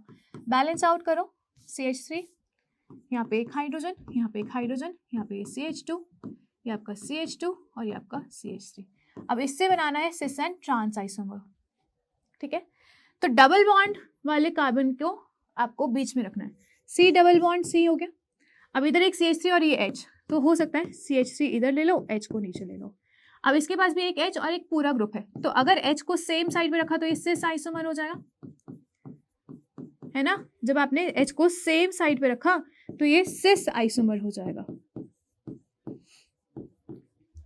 अगर आपने इसको ऑपोजिट साइड पे रखा, इधर H और इधर नीचे H, तो ये ट्रांस आइसोमर हो जाएगा। ये CH3 और यहाँ पे आपका CH2 CH2 CH3 इस तरीके से आना चाहिए। किसका बॉइलिंग पॉइंट ज्यादा होता है? डाइपोल मोमेंट की बात करते हैं तो कार्बन में यहाँ पे डाइपोल मोमेंट बेसिकली इधर होगा, इधर होगा। इनके डाइपोल मोमेंट का direction towards more electronegative carbon होगा, तो डाइपोल मोमेंट नीचे की तरफ होगा, इसका नेट डाइपोल मोमेंट। अब इसका डाइपोल मोमेंट इधर होगा और इसका नेट डाइपोल मोमेंट इधर होगा, तो ये ऑपोजिट डायरेक्शन में इनकी डाइपोल मोमेंट नियर टू 0 आएगी। कैंसिलेशन होता है ट्रांस में। बट सिस में डाइपोल मोमेंट का सेम डायरेक्शन और डाइपोल मोमेंट एक वेक्टर क्वांटिटी है, तो इसमें डाइपोल मोमेंट जो है that is not equals to 0। इस केस में dipole moment is nearly equals to 0, क्योंकि ऑपोजिट डायरेक्शन में मिथाइल ग्रुप्स प्रेजेंट है, तो ऑपोजिट डायरेक्शन में आपका डाइपोल मोमेंट इंडिविजुअल बॉन्ड का आएगा, तो नेट डाइपोल मोमेंट 0 होगा। तो ट्रांस में डाइपोल मोमेंट 0 होने की वजह से इसका लेस बॉइलिंग पॉइंट होता है या लो बॉइलिंग पॉइंट होगा। लेकिन इस केस में boiling point dipole moment non zero है, तो इस केस में हम क्या बोलेंगे, यहाँ पे आपका हाई बॉइलिंग पॉइंट होने वाला है। यहाँ पे आपका हाई बॉइलिंग पॉइंट होगा। समझ आ रही है बातें? ठीक है, तो ये चीज है। चलिए क्वेश्चन नंबर 10 करते हैं। तो ये रिंग स्ट्रक्चर मुझे आपको दिखाना था और बोला हुआ है कि बेंजीन एक्स्ट्रा स्टेबल क्यों होता है। इसके अंदर 3 डबल बॉन्ड्स होते हैं, जिनके पास डबल बॉन्ड्स होते हैं वो ज्यादा रिएक्टिव होते हैं, बट बेंजीन में ऐसा क्या है कि वो एक्स्ट्रा स्टेबल है। तो बेसिकली बेंजीन की एक्स्ट्रा स्टेबिलिटी उस पर डिपेंड करते हैं, किस पे, उनकी एरोमेटिसिटी के ऊपर। एक तो बेंजीन एरोमेटिक कंपाउंड होता है ना, और बेंजीन के अंदर कंटिन्यूअस रेजोनेंस या कंटिन्यूअस कॉन्जुगेशन हो रही है, और इन दोनों ही रीजंस की वजह से बेंजीन एक्स्ट्रा स्टेबल है from rest of the elements. ठीक है, अब रेजोनेंस क्या होता है, तो आपको पता है बेंजीन का जो कार्बन है, हर एक कार्बन जो आपके बेंजीन में है वो इक्विवेलेंट है। हर एक कार्बन क्या है, sp2 हाइब्रिडाइज्ड है ना। इसके पास कितने बॉन्ड्स है, 3 sigma bonds sp2 hybridized, 3 sigma bonds sp2 hybridized, sp2 hybridized, sp2 hybridized. अगर हर एक कार्बन sp2 हाइब्रिडाइज्ड है तो इन सबके पास एक वेकेंट p ऑर्बिटल होने वाले हैं, वेकेंट p ऑर्बिटल्स होंगे, है ना।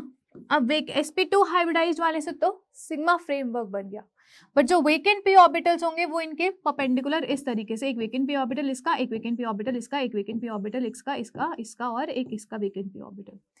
तो इस तरीके से ये वेकेंट p ऑर्बिटल आपके जो आपका सिग्मा फ्रेमवर्क है, समझ रहे हो, ये सिग्मा फ्रेमवर्क दिखा रखा है। इसके बाद यहाँ पे हाइड्रोजन्स वाले सारे सिग्मा बॉन्ड्स दिखा रखे हैं, बट ये वेकेंट p ऑर्बिटल्स आपके दिखाए हुए हैं। अब इन वेकेंट p ऑर्बिटल्स में इलेक्ट्रॉन्स होंगे, ये इलेक्ट्रॉन और ये इलेक्ट्रॉन ओवरलैप करके एक पाई बॉन्ड बनाएगा। इसका इलेक्ट्रॉन और इसका इलेक्ट्रॉन ओवरलैप करके पाई बॉन्ड बनाएगा इनके बीच में, यहाँ पे भी पाई बॉन्ड यहाँ पे बनेगा। तो यहाँ पे पाई बॉन्ड्स बन रहे हैं इस तरीके से लेटरल ओवरलैपिंग से। तो इसलिए बेंजीन में आप ऑल्टरनेट पोजीशंस पे पाई बॉन्ड्स का देखते हो। ये वाला पाई बॉन्ड कैसे बनेगा, इन दोनों ऑर्बिटल्स के ओवरलैपिंग से, इन दोनों की ऑर्बिटल्स की ओवरलैपिंग से और इन दोनों की ओवरलैपिंग से ये वाले पाई बॉन्ड्स बनते हैं। समझ आ रही है बात? ठीक है, तो इस तरीके से अब यहाँ पे शिफ्टिंग भी हो सकती है। ये पाई बॉन्ड हो सकता है इधर शिफ्ट हो जाए, इन दोनों के बीच में बन जाए, ये पाई बॉन्ड इधर शिफ्ट हो जाए, ये पाई बॉन्ड इधर शिफ्ट हो जाए, इसी को हम रेजोनेंस बोलते हैं। दोनों ही स्ट्रक्चर्स आपके पॉसिबल है। तो रेजोनेंस की वजह से स्टेबिलिटी आती है, ऊपर भी रिंग और नीचे भी रिंग, तो आने वाला अटैक नहीं कर पाएगा। ठीक है, तो एरोमेटिसिटी एंड रेजोनेंस की वजह से यहाँ पे एक्स्ट्रा स्टेबिलिटी आती है। चलिए, इसके बाद what are the necessary conditions for any system to be aromatic. तो एरोमेटिक के लिए कंडीशंस क्या होती है, ध्यान से देख लेना। बहुत सारे बच्चों ने बोला था कि एरोमेटिक के ऊपर अलग से वीडियो बना देना। तो एरोमेटिक के अंदर फर्स्ट कंडीशन क्या होती है, जो आपका गिवन कंपाउंड है वो साइक्लिक होना चाहिए, साइक्लिक होना चाहिए, उसके अंदर प्लेनारिटी एग्जिस्ट करनी चाहिए, प्लेनर होना चाहिए। थर्ड, उसमें कंटिन्यूअस कॉन्जुगेशन होनी चाहिए, मतलब कंटिन्यूअस रेजोनेंस होनी चाहिए। फोर्थ, वो हकल रूल को फॉलो करना चाहिए, उसे हकल रूल को फॉलो करना चाहिए। Now what is हकल rule? हकल rule is 4n + 2 pi electron system उसके अंदर होने चाहिए, जहाँ पे n की वैल्यू अगर आप 0 पुट करते हो तो इसका मतलब 2 पाई इलेक्ट्रॉन्स, मतलब एक पाई बॉन्ड है ना, एक पाई बॉन्ड होना चाहिए। क्लियर है? अगर n की वैल्यू आप 1 पुट करो तो 4 × 1 = 4 + 2 which is equal to 6 pi electrons. अब 6 पाई इलेक्ट्रॉन्स का मतलब हो सकता है उसके अंदर 3 पाई बॉन्ड्स हो, या फिर जरूरी नहीं कि 3 पाई बॉन्ड्स हो, pi bond equivalent in total भी बोल सकते हो, 3 पाई बॉन्ड इक्विवेलेंट्स भी आप यहाँ पे बोल सकते हो। ठीक है, n की वैल्यू 2 हो तो 10 पाई इलेक्ट्रॉन सिस्टम, इस तरीके से आप n की वैल्यू कोई भी ले सकते हो। तो साइक्लिक जरूर होना चाहिए, प्लेनर होना चाहिए। प्लेनर का मतलब हर एक कार्बन या तो sp2 हाइब्रिडाइज होगा या फिर sp हाइब्रिडाइज होगा, इसके अलावा कोई भी हाइब्रिडाइजेशन नहीं चलेगी। हर एक कार्बन sp2 हाइब्रिडाइज होगा या फिर sp हाइब्रिडाइज होगा। ठीक है, जो रिंग बना रहा है, जो रिंग बना रहा है, रिंग फॉर्मिंग एटम,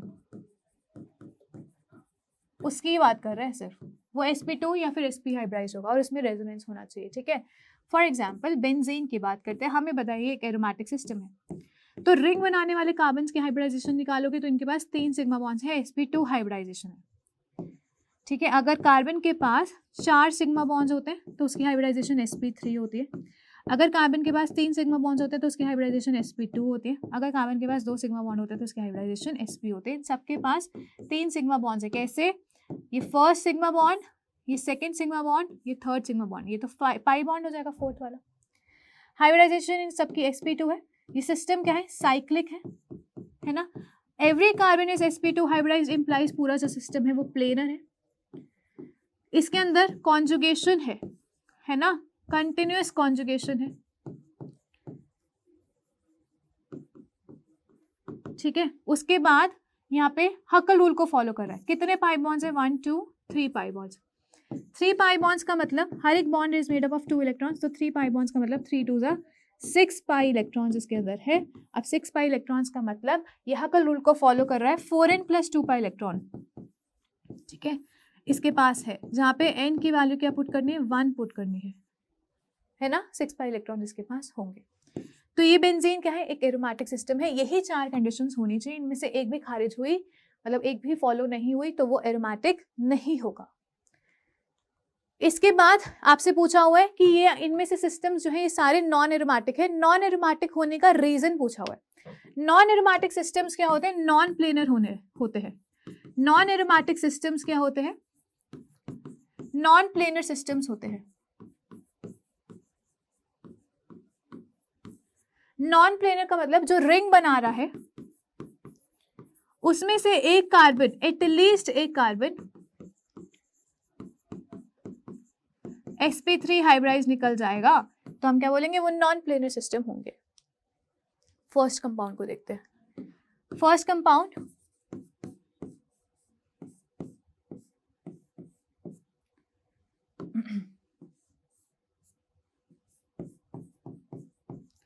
रिंग बनाने वाले कार्बन 1 2 3 4 5, हाइड्रोजन्स कंप्लीट कर लेना 6, हाइड्रोजन्स कंप्लीट करो 1 2 3 4 बॉन्ड्स, यहाँ पे 3 बॉन्ड्स है तो एक हाइड्रोजन यहाँ पे होगा, एक हाइड्रोजन यहाँ पे होगा। अब यहाँ पे 2 ही बॉन्ड इसने बनाए तो 2 हाइड्रोजन यहाँ पे होंगे इस तरीके से, यहाँ पे एक हाइड्रोजन, यहाँ पे एक हाइड्रोजन, और ये तो 4 बॉन्ड्स इसने बना के बैठे। तो यहाँ पे देखो ये वाला कार्बन 1 2 3 बॉन्ड्स sp2 हाइब्रिडाइज्ड, ये वाला कार्बन 1 2 3 बॉन्ड्स sp2 हाइब्रिडाइज्ड, ये वाला कार्बन 1 2 और ये 3 सिग्मा बॉन्ड्स sp2 हाइब्रिडाइज्ड, ठीक है 4 पाई है, ये 1 2 और 3 sigma bonds sp2 hybridized, 1 2 3 sigma bonds sp2 hybridized. But when we come to this particular carbon, यहाँ पे एक सिग्मा बॉन्ड, ये दूसरा सिग्मा बॉन्ड, ये तीसरा सिग्मा बॉन्ड और ये 4th सिग्मा बॉन्ड है। इसके पास 4 बॉन्ड्स क्या हैं, सिग्मा बॉन्ड्स। ये वाला जो कार्बन आपका बन के आया इसके पास 4 सिग्मा बॉन्ड्स है। 4 सिग्मा बॉन्ड्स का मतलब ये वाला जो कार्बन है sp3 हाइब्रिडाइज्ड है, और एक भी sp3 हाइब्रिडाइज्ड अगर मिल जाता है तो ये non planar non aromatic system मिल जाता है। इसकी बात करते हैं सेकेंड वाले की।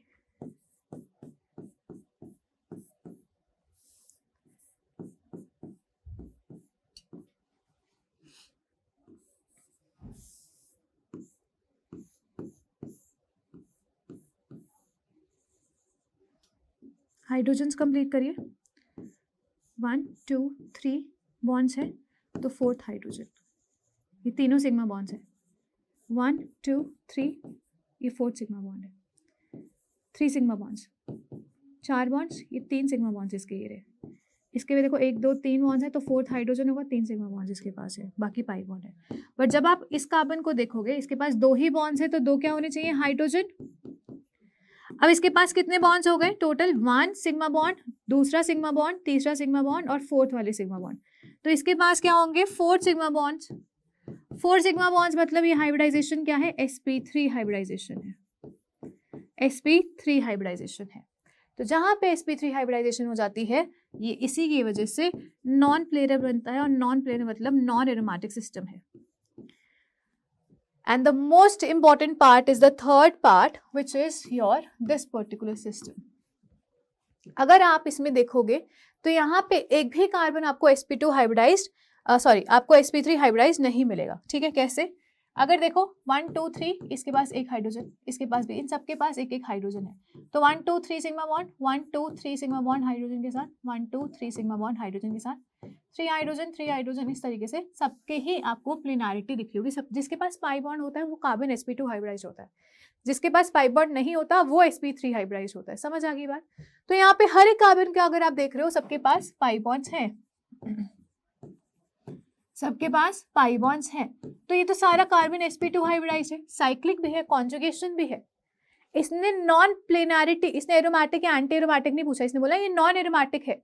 तो जो प्लेनर है वो तो एरोमेटिक या एंटी एरोमेटिक होता ना, बट स्टिल ये नॉन एरोमेटिक कंपाउंड्स क्यों है, डिस्पाइट बीइंग सारे कार्बन sp2 हाइब्रिडाइज्ड है। आपको sp2 हाइब्रिडाइज्ड दिख रहे हैं, सही है, आपको ये प्लेनर भी दिख रहा है, सही है, बट ये एक्चुअली में प्लेनर होता नहीं है। ये आपका जो सी पोर्शन है, सी सिस्टम है, जो आपको इस तरीके से प्लेन में बना के दिया हुआ, ये ऐसे एग्जिस्ट नहीं करता, ये एक टब फॉर्म में एग्जिस्ट करता है, ठीक है। यही आपके बॉन्ड्स जो हैं इस तरीके से टब फॉर्म में एग्जिस्ट करता है, ठीक है। यही बना है 1, कितने मेंबर रिंग है, 8 मेंबर्स, 2 3 4 5 6 7 और 8 मेंबर रिंग्स है, और ऑल्टरनेट पोजीशन पे पाई बॉन्ड्स लगे हुए हैं, छोड़ो यहाँ पे पाई बॉन्ड, यही पाई बॉन्ड्स लगे हुए हैं। तो ये सिस्टम एक नॉन प्लेनारिटी अचीव कर लेता है जब 7 मेंबर से ज्यादा रिंग होती है, जब 7 कार्बन से ज्यादा रिंग होती है तो वो नॉन प्लेनारिटी अचीव करना चाहती है। तो ये सिस्टम एक टब लाइक स्ट्रक्चर में रहता है, टब लाइक स्ट्रक्चर में रहता है, क्योंकि देखो ना 7 कार्बन मतलब वो रिंग फ्लेक्सिबल हो गई, तो वो नॉन प्लेनारिटी अचीव कर लेते हैं। मोरओवर ये अगर आप देखोगे तो 4 पाई बॉन्ड्स मतलब 8 पाई इलेक्ट्रॉन्स है, 4n पाई इलेक्ट्रॉन सिस्टम को फॉलो कर रहा है, एंटी एरोमेटिक से अच्छा है नॉन प्लेनर सिस्टम, तो वो नॉन प्लेनारिटी में रहना चाहती है, तो इसलिए वो टब लाइक स्ट्रक्चर में भी चली जाती है, और एक नॉन प्लेनर सिस्टम है इसलिए नॉन एरोमेटिक सिस्टम में रहता है। समझ आई बात, ठीक है। तो टब लाइक स्ट्रक्चर बता देना कि ये टब लाइक स्ट्रक्चर, और हेंस वी से it is a non planar structure. This is very important, इसको एक बार लिख लो अच्छे से, ये टब लाइक स्ट्रक्चर बहुत ज्यादा इंपॉर्टेंट है, इसको एक बार अच्छे से लिख लो। चलो नेक्स्ट क्वेश्चन पे चलते हैं। नेक्स्ट क्वेश्चन क्या कह रहा है, क्वेश्चन नंबर 13 है। क्या कह रहा है, how will you convert benzene into first of all para nitro bromo benzene में कन्वर्ट करना है, ठीक है। तो सबसे पहले देखो, अगर मैं बेंजीन को कन्वर्ट करती हूँ या कन्वर्ट करना चाहती हूँ किसमें, पैरा नाइट्रो ब्रोमो बेंजीन में, ठीक है। तो यहाँ पे पैरा पोजीशन पे नाइट्रो ग्रुप लगा दीजिए और ऊपर ब्रोमीन लगा दीजिए, इसमें कन्वर्ट करना है। मतलब आपने क्या करा है, बेंजीन में दो ग्रुप्स ऐड करे, एक ब्रोमीन ग्रुप ऐड करे और नाइट्रो ग्रुप ऐड करे। नाइट्रो ग्रुप नाइट्रेशन से ऐड होता है ना, नाइट्रो ग्रुप नाइट्रेशन से ऐड होता है और ब्रोमीन ग्रुप ब्रोमिनेशन से ऐड होता है। तो ब्रोमिनेशन कैसे कर सकते हैं बेंजीन की, ब्रोमिनेशन करने के लिए हम क्या लेते हैं, Br2 in presence of FeBr3, ये आपका रिएजेंट लेना चाहिए आपको, ठीक है। और नाइट्रेशन करने के लिए हम HNO3 को H2SO4 में लेते हैं, ये आपसे नाइट्रेशन होता है। तो अभी आपको देखना है पहले ब्रोमिनेशन करें या फिर पहले नाइट्रेशन करें। तो लेट अस टेक, सबसे पहले नाइट्रेशन करते हैं। तो बेंजीन में जब आप नाइट्रेशन करते हो, ठीक है, मैं इसी में आपको डिटेल में समझाऊंगी, बाकी सारे जो आपके सब पार्ट्स हैं उनका मैं डायरेक्ट आंसर दूंगी। तो सबसे पहले जब आप नाइट्रेशन करते हो यहाँ पर, तो आपको यहाँ पे क्या मिलेगा, नाइट्रोबेंजीन मिलेगा। अब आप क्या करवाना चाहते हो, अब आप यहाँ पे ब्रोमिनेशन करवाना चाहते हो, बट जब आपने नाइट्रेशन करा तो इलेक्ट्रोफाइल कहाँ पे आना चाहेगा, अभी आपके ऑर्थो और पैरा पोजिशन पे तो पॉजिटिव चार्ज आ गया। नाइट्रो ग्रुप मेटा डायरेक्टिंग होती है, नाइट्रो ग्रुप क्या होता है, मेटा डायरेक्टिंग होता है, मेटा डायरेक्टिंग होता है। तो अब आप जब ब्रोमिनेशन करवाओगे तो आने वाला जो इलेक्ट्रोफाइल ब्रोमीन है वो मेटा पोजिशन पे आएगा, आने वाला जो इलेक्ट्रोफाइल ब्रोमीन है वो मेटा पोजिशन पे आएगा। तो यहाँ से तो हमें पैरा नाइट्रोब्रोमीन बेंजीन ब्रोमोबेंजीन नहीं मिला है।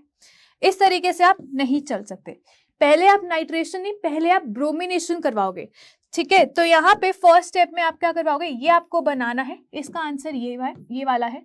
बेंजीन में आपने ब्रोमीन डालना है इन प्रेजेंस ऑफ FeBr3, तो यहाँ पे ब्रोमिनेशन हो जाएगी और ब्रोमिनेशन होते ही आपको ब्रोमोबेंजीन मिल जाएगा। अब ब्रोमोबेंजीन में अगर आप देखोगे तो इलेक्ट्रॉन डेंसिटी ऑर्थो और पैरा पोजिशन पे रेजोनेंस की वजह से ज्यादा होती है, तो आने वाला इलेक्ट्रोफाइल या तो ऑर्थो पोजीशन पे जाएगा या पैरा पोजीशन पे जाएगा, बट पैरा वाला मेजर प्रोडक्ट बनता है। तो हम क्या बोलेंगे कि अब आप नाइट्रेशन करवाओगे तो आने वाला जो इलेक्ट्रोफाइल है वो कहाँ पे आएगा, पैरा पोजीशन पे आएगा। अब आपको यहाँ से मिलेगा para bromobenzene, para nitro bromobenzene, आपको ये वाला एज अ मेजर प्रोडक्ट मिलेगा, ठीक है। तो इस मैकेनिज्म को फॉलो नहीं करोगे, पहले नाइट्रेशन नहीं करवाओगे, पहले क्या करवाओगे, पहले आप ब्रोमिनेशन करवाओगे, उसी के बाद हम आगे चीजों को लेके चलेंगे, ठीक है। पहले आप क्या करवाओगे, ब्रोमिनेशन करवाओगे, ठीक है। NO2 ग्रुप, और इसको भी हम यहाँ पे खिसका देते हैं।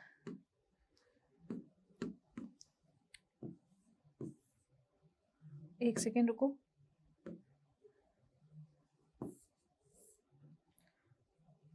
ठीक है ना, चलो हो गया, ये इधर और इसको हम इधर डाल दें, जैसे समझ गए ना, मतलब जो भी है कर लो। चलो ये फर्स्ट पार्ट हो गया। इसके बाद मेटा नाइट्रो क्लोरोबेंजीन, अभी आपको मेटा प्रोडक्ट बनाना है तो पहले क्या करोगे, नाइट्रेशन करोगे। तो सेकेंड पार्ट में अगर आपको बेंजीन से मेटा नाइट्रो क्लोरोबेंजीन बनाना है तो आपको बेंजीन में HNO3 और H2SO4 डाल के सबसे पहले नाइट्रेशन करवानी पड़ेगी, सो दैट यहाँ से नाइट्रोबेंजीन मिले और ये मेटा डायरेक्टिंग होगा। तो अब आप क्लोरिनेशन करवाओगे क्योंकि क्लोरो पोजिशन पे क्लोरीन चाहिए आपको, तो यहाँ पे आपको मेटा पोजिशन पे क्लोरीन ग्रुप मिल जाएगा। सो this is your Meta product.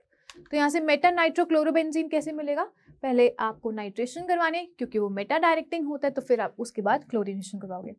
इसके बाद जो थर्ड पोर्शन है वहाँ पे पैरा नाइट्रो टोलुइन बनाना है, ठीक है। टोलुइन मतलब क्या है, सी पार्ट में पैरा नाइट्रो टोलुइन मतलब ये आपने बेंजीन में सबसे पहले तो एक CH3 ग्रुप लगाना है, तो ये टोलुइन होगा, ठीक है। और नाइट्रो ग्रुप पैरा पोजिशन पे लगाना है, पैरा नाइट्रो टोलुइन। तो अगेन पहले नाइट्रेशन नहीं कराएंगे क्योंकि हमें पैरा प्रोडक्ट चाहिए। तो सबसे पहले टोलुइन बनाओ, कैसे बनाओगे, Friedel-Crafts alkylation reaction, CH3Cl in presence of FeCl3 या फिर AlCl3 भी आप ले सकते हो। तो यहाँ से क्या मिल जाएगा आपको, फ्रीडल-क्राफ्ट अल्काइलेशन रिएक्शन होके ये मिलेगा। फिर आप इसमें HNO3 और H2SO4 डाल सकते हैं और यहाँ पे आपको फिर पैरा पोजिशन पे, ये भी पैरा डायरेक्टिंग होता है टोलुइन वाला जो ग्रुप है, तो पैरा पोजिशन पे आपको यहाँ पे NO2 ग्रुप मिल जाएगा, ये वाला प्रोडक्ट मिल जाएगा। क्लियर हुआ? इसके बाद एसिटोफिनोन बनाना है आपको, तो ये सी पार्ट हो गया। डी पार्ट क्या होगा, यहाँ पे लिख रही हूँ डी पार्ट। एसिटोफिनोन क्या होता है, COCH3।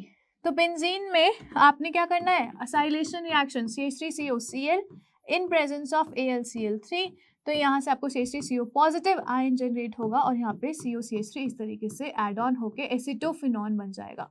So this is your acetophenone. ये क्या है, एसिटोफिनोन है। क्लियर हुआ? ठीक है, चलिए नेक्स्ट क्वेश्चन करते हैं। बहुत इजी क्वेश्चन है। क्या बोला है आपको, प्राइमरी सेकेंडरी और टर्शियरी अमीन्स को, टर्शियरी कार्बन को डिटरमाइन करना है। इस केस में स्ट्रक्चर बनाओ फिर से। सो this is CH3, this is CH2 attached to a carbon which is further attached to 2 methyl groups. This is first methyl group, this is second methyl group. और ये further किससे attached है, CH2, फिर ये carbon hydrogen attached to 2 CH3 groups, इस तरीके से 2 CH3 group से अटैच है। सारे कार्बन्स की देख लेना, 4 बॉन्ड्स उनके कंप्लीट होने चाहिए। अब ये वाला जो कार्बन है, सिंस एक ही कार्बन से जुड़ा हुआ है तो ये प्राइमरी अमीन, प्राइमरी कार्बन। ये वाला जो कार्बन है 2 कार्बन से जुड़ा हुआ है तो ये सेकेंडरी हो जाएगा। ठीक है, अब ये वाला जो कार्बन है वो 4 कार्बन से जुड़ा हुआ है तो ये क्वाटरनरी हो जाएगा, ये क्वाटरनरी हो जाएगा। समझ आ रही है बात, क्वाटरनरी हो जाएगा। ये वाला कार्बन 2 कार्बन से जुड़ा हुआ है तो ये सेकेंडरी, ये वाला कार्बन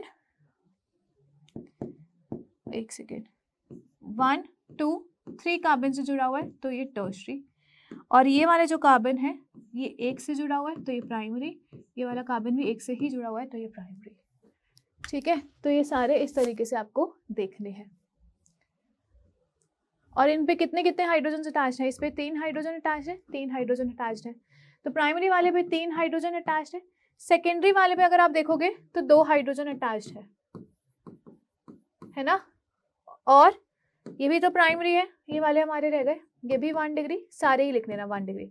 इसके साथ 3 hydrogen attached, 3 hydrogen attached. Quaternary वाले के साथ 0 हाइड्रोजन अटैच्ड, ठीक है, और टर्शियरी वाले के साथ 1 हाइड्रोजन अटैच रहेगा। ऑब्वियसली जब 3 कार्बन से जुड़ा हो तो 1 हाइड्रोजन ही आएगा। ठीक है, चलिए इसके बाद what does the effect of branching takes place. Basically branching का क्या इफेक्ट होता है ऑन द बॉइलिंग पॉइंट।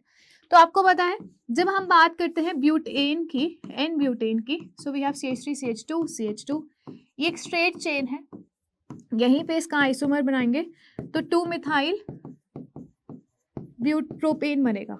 तो ये आपने क्या करा है, यहाँ पे इस तरीके से ब्रांचिंग करी है, इस तरीके से ये ब्रांचिंग करी है, और ये क्या है, स्ट्रेट चेन है, ये क्या है, स्ट्रेट चेन है।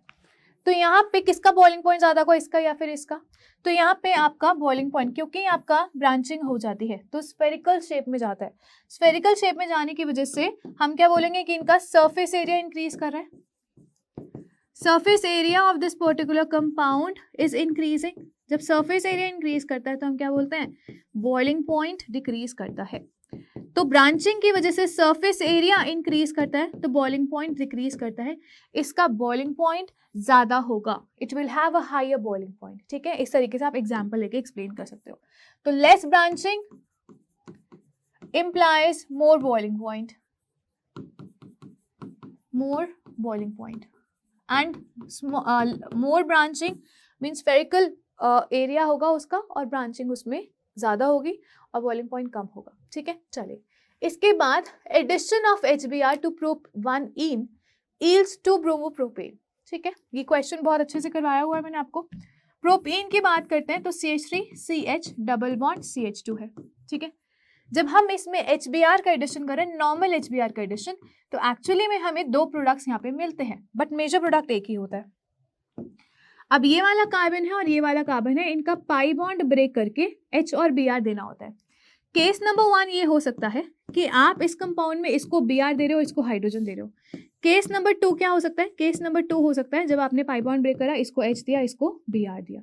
तो इस तरीके से 2 आपके कंपाउंड्स बन सकते हैं। जब इसको H और इसको Br दे रहे हो तो आपको यहाँ पे CH3CH, यहाँ पे Br और यहाँ पे आपको CH3 मिलने वाला है, 2 ब्रोमोप्रोपेन मिलेगा केस 1 से, है ना। केस 1 से ये मिलेगा, केस 2 में इसको H देना है और दूसरे वाले को Br देना है, तो ये केस 2 से आपको मिलेगा। बट इन दोनों में से एक ही वाला ज्यादा मेजर होगा, तो मेजर कौन सा होगा? ये वाला, ये मेजर होगा और ये माइनर होने वाला है ना, ये मेजर होगा और वो माइनर होने वाला है। समझ आ रही है बात? क्लियर है? तो उसने यही बोला है जब आप HBr का एडिशन करो प्रोपानीन में, तो 2 ब्रोमो सेकेंड कार्बन पे लगा हुआ वाला जो कंपाउंड है 2 bromo propane is a major product. But यहीं पे अगर आप इसी प्रोपीन में HBr का एडिशन करते हैं, इसी प्रोपीन में HBr का एडिशन करते हो, लेकिन in the presence of benzoyl peroxide C6H5 C double bond O, oxygen oxygen C double bond O C6H5, इसे बोलते हैं बेंजोइल पेरोक्साइड।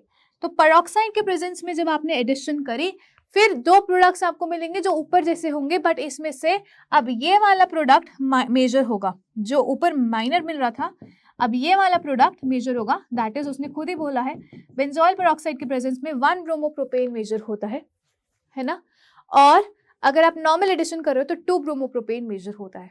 ऐसा क्यों इसने बोला है एक्सप्लेन करने के लिए, तो ये आपको प्रॉपर मैकेनिज्म से समझना पड़ेगा। आपको इसे हम यहाँ पे एंटी मार्कोनिफकॉफ रूल अप्लाई करा जाता है और यहाँ पे मार्कोनिफकॉफ रूल अप्लाई करा जाता है।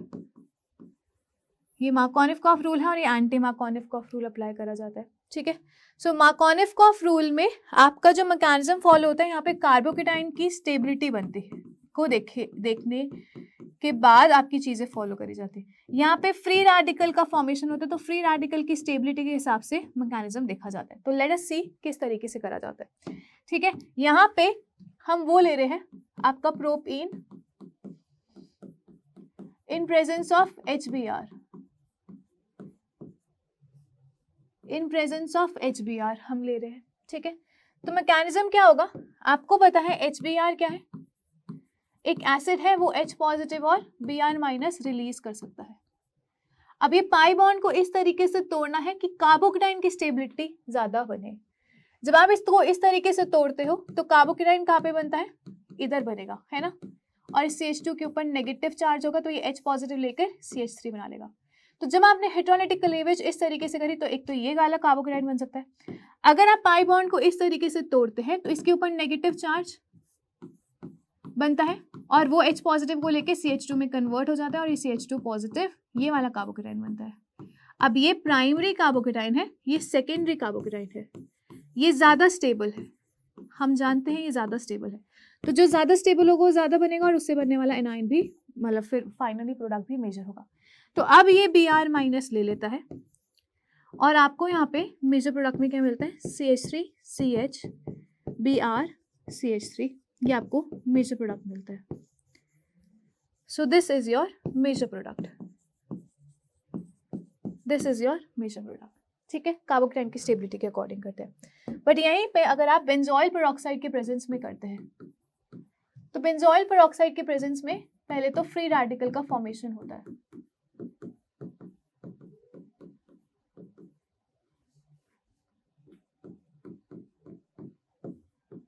है ना, इस तरीके से फ्री रेडिकल का फॉर्मेशन होता है।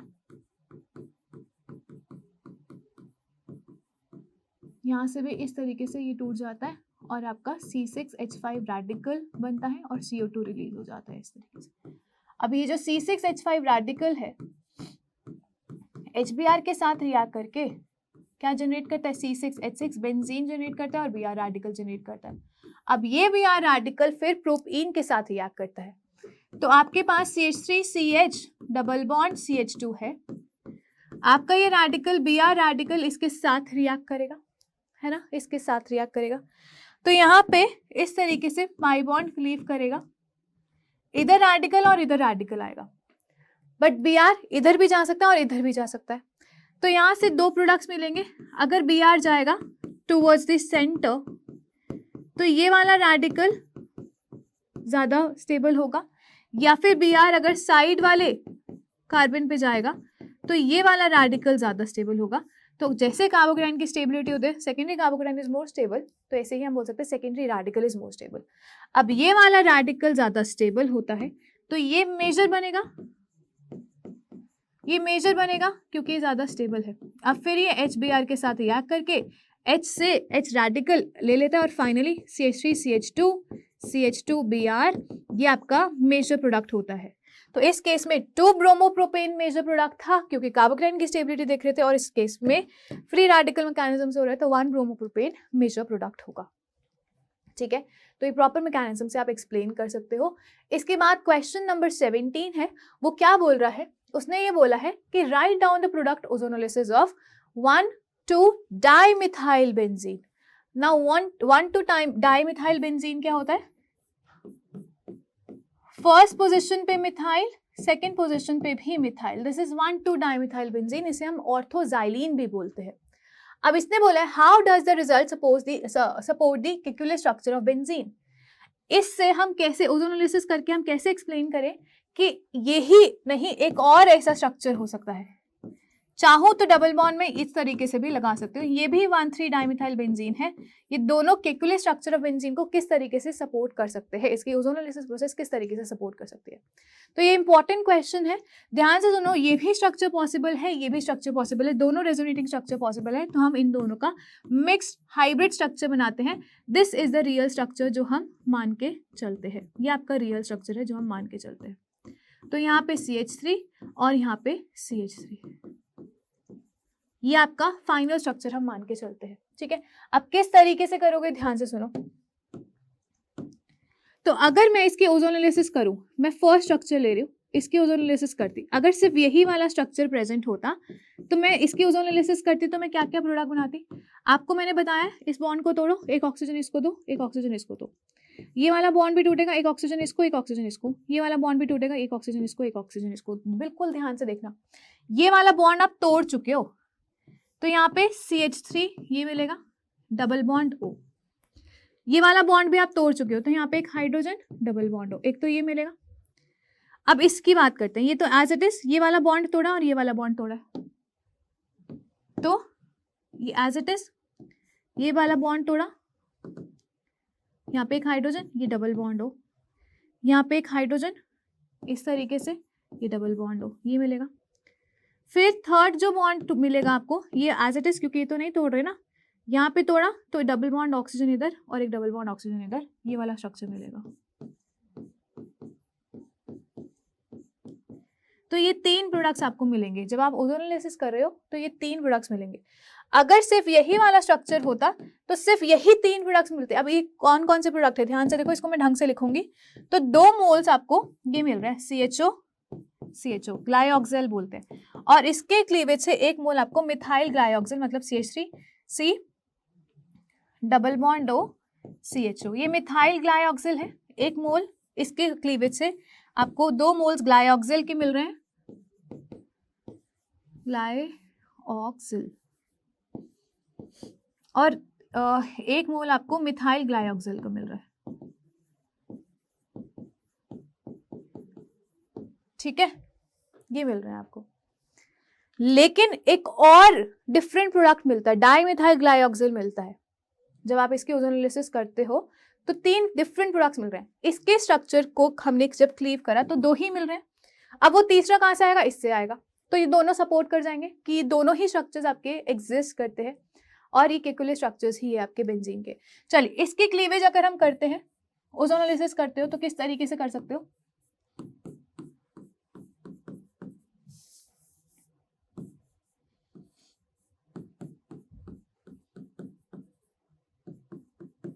चलो इसकी क्लीविंग करो, यहाँ से यहाँ से यहाँ से, इसको ऑक्सीजन, इसको ऑक्सीजन, यहाँ से ऑक्सीजन, यहाँ से ऑक्सीजन, ये ऑक्सीजन। ठीक है, तो यहाँ से देखो, ये वाला बॉन्ड एज इट इज रहेगा, ये क्लीव नहीं करा, ये भी एज इट इज रहेगा, और ये वाला भी एज इट इज रहेगा। तो ये वाला एज इट इज, यहाँ पे CH3 डबल बॉन्ड O, यहाँ पे एक हाइड्रोजन डबल बॉन्ड O, ये वाला एज इट इज, यहाँ पे डबल बॉन्ड O, ये H, ये डबल बॉन्ड O, इस तरीके से यहाँ पे H है और ये डबल बॉन्ड O। ठीक है, इधर देखो,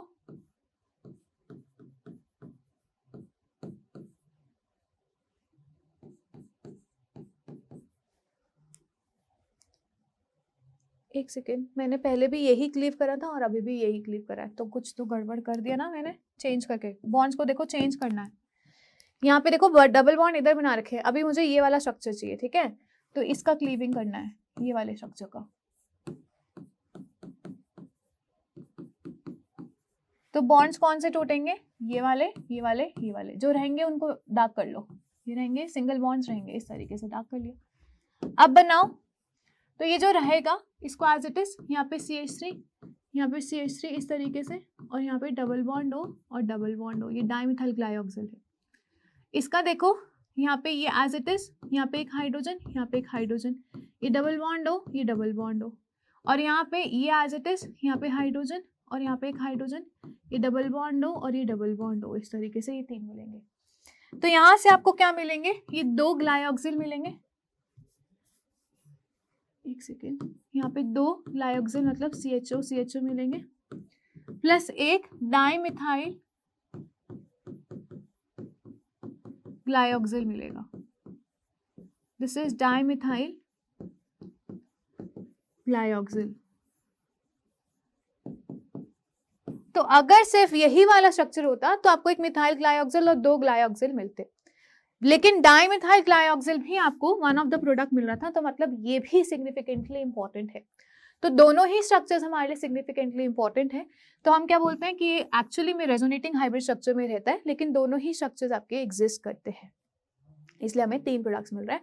और इसी वजह से हम क्या बोल सकते हैं, बेंजीन में ये वाला स्ट्रक्चर भी इक्वली इंपॉर्टेंट है। बेंजीन का ये दूसरा केकुलर स्ट्रक्चर है, ठीक है। चलिए इसके बाद क्वेश्चन नंबर 18 में, arrange the benzene, N-hexane and ethine in decreasing order of acidic behavior, also give reason for this particular condition, ठीक है। So बेंजीन की बात करते हैं।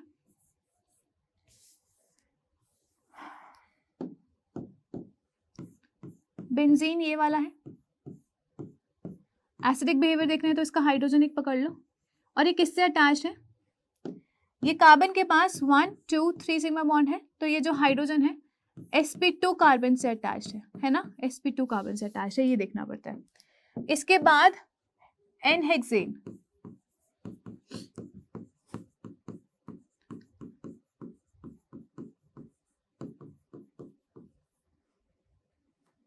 है ना, ये वाला है। कोई भी हाइड्रोजन ले लो, कोई भी हाइड्रोजन आप उठा सकते हो। हाइड्रोजन किससे अटैच्ड है? कार्बन sp3 से अटैच्ड है। इसके बाद इथाइन की बात करते हैं। ये कार्बन के पास 2 सिग्मा बॉन्ड है, 2 पाई बॉन्ड है। 2 सिग्मा बॉन्ड मतलब हाइड्रोजन sp कार्बन से अटैच्ड है। तो कार्बन जहां पे मोर इलेक्ट्रोनेगेटिव एटम से अटैच होता है वो ज्यादा एसिडिक होता है। तो यहाँ पे कार्बन के बीच में इलेक्ट्रोनेगेटिविटी ऑर्डर अगर हम देखें तो carbon sp is more electronegative than carbon sp2 hybridized than carbon sp3 hybridized.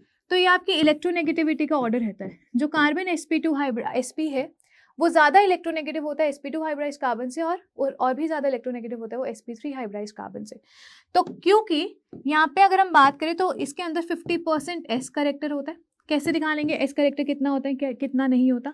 तो टोटल 2 ऑर्बिटल्स हैं, एक s और एक p, तो 2 से डिवाइड करोगे तो 50% s आएगा।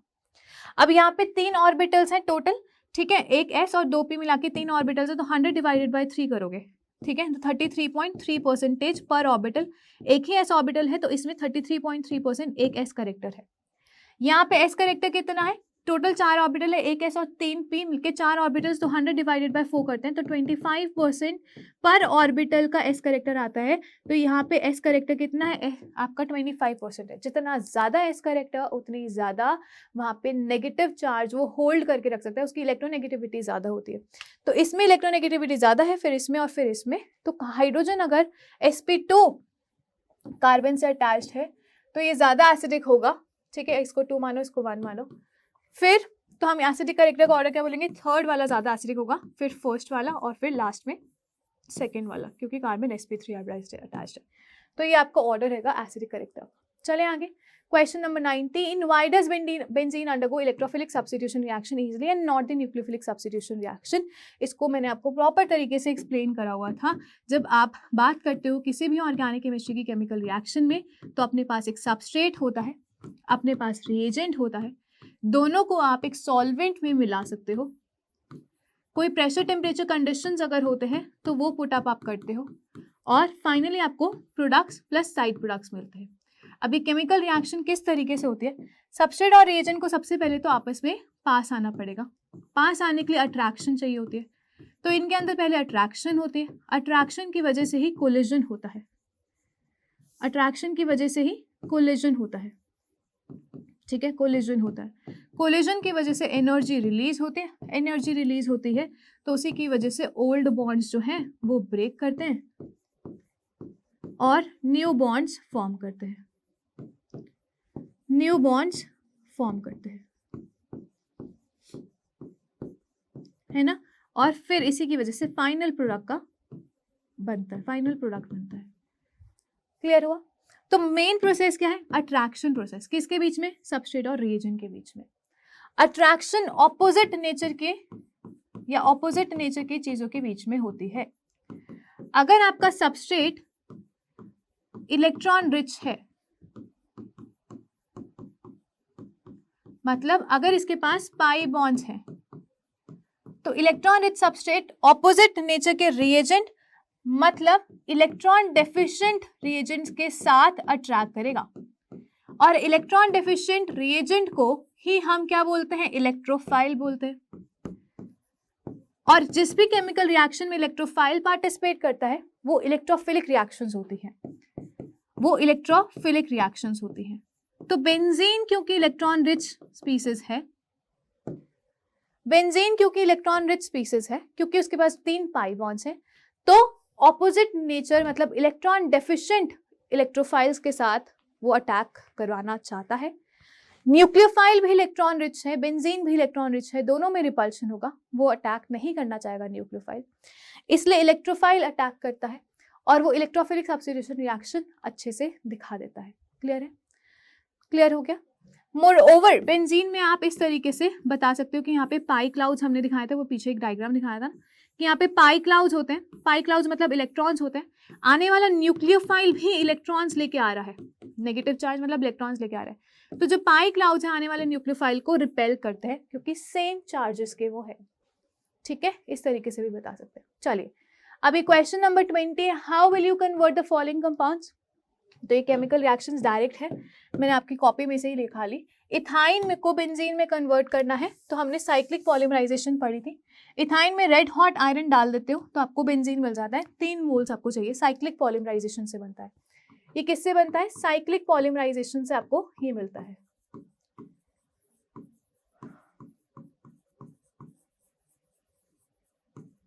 ठीक है ना। इसके बाद अगर आपको इथीन से बनाना है आपको बेंजीन, तो एम क्या रखो, इथीन को इथाइन में कन्वर्ट कर दो। जैसे ही इथाइन में कन्वर्ट करोगे फिर हम रेड हॉट आयरन ट्यूब में डाल के उसको बेंजीन में कन्वर्ट कर सकते हैं। तो इथीन को इथाइन में कैसे कन्वर्ट करो, सबसे पहले आप इसका क्या करो, ब्रोमिनेशन करो। तो Br2 in presence of CCl डालोगे तो Br इस पे पाई बॉन्ड ब्रेक करेगा, एक Br इसके पास आएगा, तो इस तरीके से 1,2 डाइब्रोमोमीथेन मिल गए। अब क्या डालो, अल्कोहलिक KOH, वहां से एलिमिनेशन होती है, तो एक जगह से Br जाएगा, दूसरी जगह से हाइड्रोजन जाएगा, है ना, हाइड्रोजन जाएगा, तो इसका एक H और एक Br गया तो आपका एल्कीन बन जाएगा इस तरीके से। और यहाँ पे तो इसने कौन सा Br निकाला है, ये वाला Br निकाला है यहाँ से, और एक यहाँ से ये वाला हाइड्रोजन निकाला है, तो दोनों के पास वैलेंसी हो गई, तो यहाँ पे डबल बॉन्ड बन गया, CH2 डबल बॉन्ड CHBr। अब इसमें NaNH2 in presence of liquid ammonia डालोगे तो यहाँ से फिर से हाइड्रोजन, एक Br जाएगा और इससे हाइड्रोजन चला जाएगा और आपका इथाइन बन जाएगा। इसमें रेड हॉट आयरन ट्यूब डालते ही बेंजीन का फॉर्मेशन हो जाएगा। इसको नोट कर लीजिए, इथीन से किस तरीके से बना सकते हो आप बेंजीन। ठीक है, फटाफट से इसको नोट करिए, आगे चलेंगे।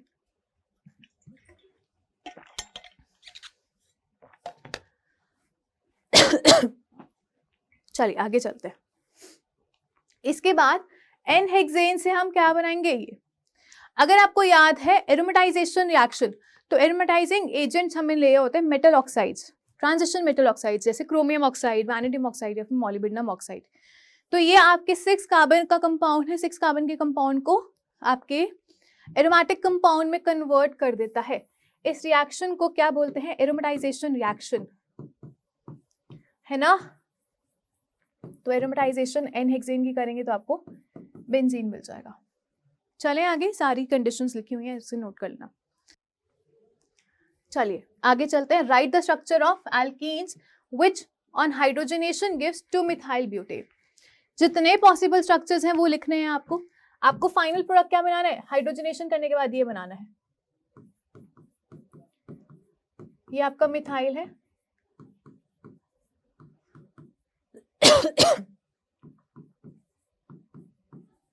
आपको हाइड्रोजनेशन करने के बाद ये प्रोडक्ट बनाना है। क्लियर है? तो डबल बॉन्ड कहाँ कहाँ लगा सकते हो, जहां पे भी पॉसिबिलिटी आपको दिखे वहां लगा दो।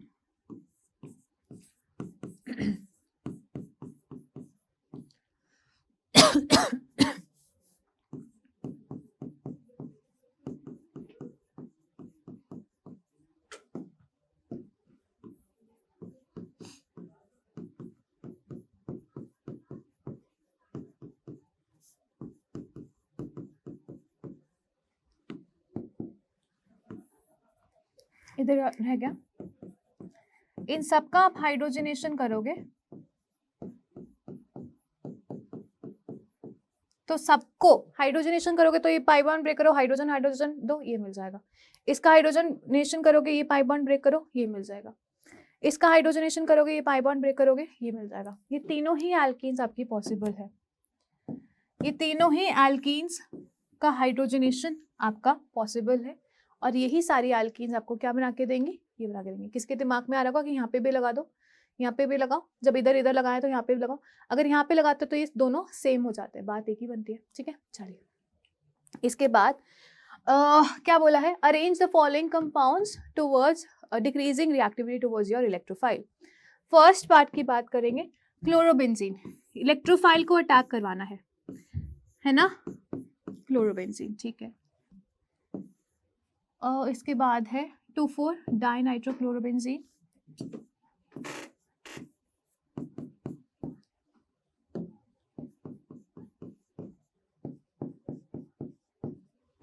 और थर्ड वाला पार्ट है पैरानाइट्रोक्लोरोबेंजीन। देखो क्लोरोबेंजीन तो सब जगह कॉमन है, पॉइंट इज इन सब पे इलेक्ट्रोफिलिक सब्स्टिट्यूशन रिएक्शन आपको देखनी है। इलेक्ट्रोफाइल अटैक करना चाहेगा उनके ऊपर जो इलेक्ट्रॉन रिच होंगे, उनके ऊपर जो इलेक्ट्रॉन रिच होंगे। बट नाइट्रो ग्रुप क्या करता है, इलेक्ट्रॉन विड्रॉइंग ग्रुप का काम करता है। ये इलेक्ट्रॉन विड्रॉइंग ग्रुप का काम करेगा, ये भी इलेक्ट्रॉन विड्रॉइंग ग्रुप का काम करेगा। इलेक्ट्रॉन विड्रॉइंग ग्रुप का काम करने की वजह से इनकी इलेक्ट्रॉन रिचनेस रिंग की कम हो जाएगी, इलेक्ट्रोफाइल अटैक नहीं करना चाहेगा उस पर। तो यहाँ पे इलेक्ट्रॉन विड्रॉइंग ग्रुप रिएक्टिविटी को डिक्रीज करते हैं। जो फर्स्ट होगा उसमें इलेक्ट्रॉन विड्रॉइंग ग्रुप्स कम है, एक भी नहीं है, तो ये ज्यादा रिएक्टिव होगा एज कम्पेयर टू थर्ड और एज कम्पेयर टू सेकेंड। तो इलेक्ट्रोफिलिक सब्स्टिट्यूशन रिएक्शन सबसे ज्यादा क्लोरोबेंजीन में होगी in comparison to your rest two. Toluene, इसके बाद para methyl C6H4 nitro group and para nitro C6H4 NO2 group. जो बी पार्ट है इसमें क्या दिया हुआ है, टोलुइन, सेम कंसेप्ट है। इसके बाद पैरा पोजीशन पे आप नाइट्रो ग्रुप लगा दो और ये आपका CH3 ग्रुप इस तरीके से लगा दो, और जो थर्ड कंपाउंड दिया हुआ है वो 2 नाइट्रो ग्रुप्स लगे हुए हैं आपके यहाँ पे इस तरीके से। ठीक है, 2 नाइट्रो ग्रुप इस तरीके से लगे हुए हैं C6H4 के साथ। अब इनमें इलेक्ट्रोफिलिक सब्स्टिट्यूशन रिएक्शन देखनी है, तो अगेन जहाँ पे इलेक्ट्रॉन विड्रॉइंग ग्रुप ज्यादा होंगे तो इसकी इलेक्ट्रॉन एफिशिएंसी को कम कर देंगे, इलेक्ट्रोफाइल अटैक नहीं करना चाहेगा। तो out of 1, 2 and 3 which will be more reactive, which will be more reactive, your first one will be more reactive towards electrophilic substitution reaction, then second and then third. ये electrophilic substitution reaction का order रहेगा।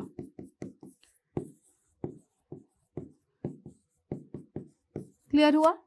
चले आगे, चलिए 23 question on benzene, out of benzene and metadinitrobenzene and toluene which will undergo nitration most easily and why? Nitration is again electrophilic substitution reaction, same चीज पूछा है, बस मॉडिफाई करके पूछा हुआ है।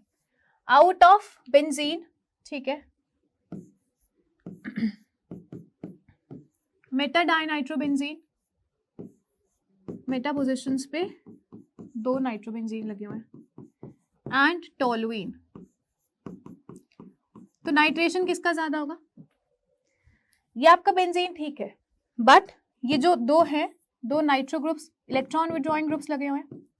CH3 इलेक्ट्रॉन डोनेटिंग ग्रुप का काम करता है, तो ये इलेक्ट्रॉन डेंसिटी रिंग की बढ़ा देगा। अगर मैं इसको थर्ड बोलूँ, इसको 2 बोलूँ, इसको फर्स्ट बोलूँ, तो नाइट्रेशन एक इलेक्ट्रोफिलिक सब्स्टिट्यूशन रिएक्शन है, क्योंकि यहाँ पे NO2 पॉजिटिव इलेक्ट्रोफाइल आपका जनरेट होता है जो आपके ग्रुप्स अटैच करते हैं जहाँ पे जाके, ठीक है। तो NO2 पॉजिटिव की अगर हम बात करें तो थर्ड वाला जो है वो ज्यादा रिएक्टिव होगा as compare to nitration, and third will be more, क्योंकि यहाँ पे इलेक्ट्रॉन डोनेशन से इलेक्ट्रॉन रिचनेस बढ़ रही है रिंग की, तो नाइट्रेशन जल्दी हो जाएगा। फिर फर्स्ट वाला और फिर सेकेंड वाला, 3, 1, 2 will be the correct order, ठीक है। चलिए, इसके बाद 24 suggest the another Lewis acid which can be used instead of AlCl3, anhydrous AlCl3 हम लेते हैं। फ्रीडल क्राफ्ट रिएक्शन हम करवाते हैं। फ्रीडल क्राफ्ट रिएक्शन अगर हम करवाएंगे तो वहां पे हम क्या लेते थे, CH3Cl in presence of AlCl3 लेते हैं, एनहाइड्रस होना चाहिए, या फिर असाइलेशन करवाते तो CH3COCl AlCl3 के प्रेजेंस में, यही चीजें लेते थे ना, यही चीजें लेते थे। अब उसने पूछा है एनहाइड्रस AlCl3 के अलावा और कौन सा आप लोएस्ट एसिड ले सकते हो, आंसर इज FeCl3 भी लेते हैं, फेरिक क्लोराइड भी लेते हो, ये भी इलेक्ट्रॉन डेफिशिएंट है AlCl3 की तरह, दोनों में ही 6 इलेक्ट्रॉन्स है, ये आप ले सकते हो, FeCl3 इज द आंसर, ठीक है। इसके बाद why is Wurtz reaction not preferred, बहुत अच्छे से वीडियो में आपको एक्सप्लेन करा हुआ है। वुड्स रिएक्शन आपका is not prefer for preparation of alkanes containing odd number of carbon atoms. wood reactions को उन reactions के लिए नहीं यूज करा जाता जहाँ पे odd number of carbon atoms की चेन आपको चाहिए, मतलब प्रोपेन की प्रिपरेशन अगर आपको करनी है तो वो रिएक्शन यूज नहीं करोगे। Even number of carbon atoms जैसे इथेन है, ब्यूटेन है, हेक्सेन है, ऑक्टेन है, उनकी प्रिपरेशन आप वो रिएक्शन से कर सकते हो, बट प्रोपेन, पेंटेन, हेप्टेन, इनकी प्रिपरेशन आप नहीं करोगे वो रिएक्शन से। नाउ व्हाट इज वो रिएक्शन? वो रिएक्शन इज कि आपके 2 CH3Br सपोज करो ये आपके हैं, आप 2NaBr के 2Na के साथ रिएक्ट करवा रहे हो 2 मिथाइल ब्रोमोमीथेन को, तो यहाँ पे 2NaBr निकल जाते हैं और CH3 कंबाइन कर जाते हैं, इथेन का फॉर्मेशन हो जाता है। इस तरीके से आपकी केमिकल रिएक्शन चलती है ना। इस तरीके से आपने देखो इवन नंबर ऑफ कार्बन वाला एल्केन बना लिया। बट यहीं पे अगर मुझे प्रोपेन चाहिए होता, सपोज करो हम प्रोपेन की प्रिपरेशन कर रहे होते, तो मुझे एक हैलोएल्केन में 1 कार्बन चाहिए होता और दूसरे वाले हैलोएल्केन में 2 कार्बन वाला चेन चाहिए होता। तो प्रोपेन की प्रिपरेशन करने के लिए लेटेस्ट एक CH3Br आपको चाहिए, 2 Na तो चाहिए ही चाहिए होंगे, है ना, और आपको एक इथाइल ब्रोमाइड भी चाहिए, ठीक है। अब ये वाली जो केमिकल रिएक्शन है, यहाँ से कुछ मोल्स इनके रिएक्ट करते हैं और आपको यहाँ पे प्रोपेन की फॉर्मेशन करके देते हैं। प्रोपेन फॉर्म तो हो जाता है, कोई प्रॉब्लम नहीं है, बट ये बहुत कम, वेरी लेस परसेंटेज यील्ड में ये बनता है। साथ के साथ यहाँ पे मिक्सचर ऑफ प्रोडक्ट्स या मिक्सचर भी बनता है एल्केन्स का, क्योंकि अभी आपने 1 मोल और 1 मोल लिया है, हो सकता है इसमें से आधा मोल इसका और आधा मोल इसका कंबाइन करा होगा, बाकी जो आधा मोल बचा हुआ है, 1 मोल में 6 × 10⁻23 मॉलिक्यूल्स होते हैं, 6 में से आधे मतलब 3 × 10⁻23 मॉलिक्यूल्स ने मिलके 6 देखो 3 × 10⁻23 मॉलिक्यूल्स मतलब 0.5 मोल इसका, और 1 मोल सोडियम यूज हो गया, 6 × 10⁻23 मोल्स इसके 6 × 10⁻23 मॉलिक्यूल्स इसके यूज हो गए होंगे, और इसके भी आधे यूज होंगे। आधे आधे मोल ने तो मिलके ये वाला प्रोडक्ट बना दिया।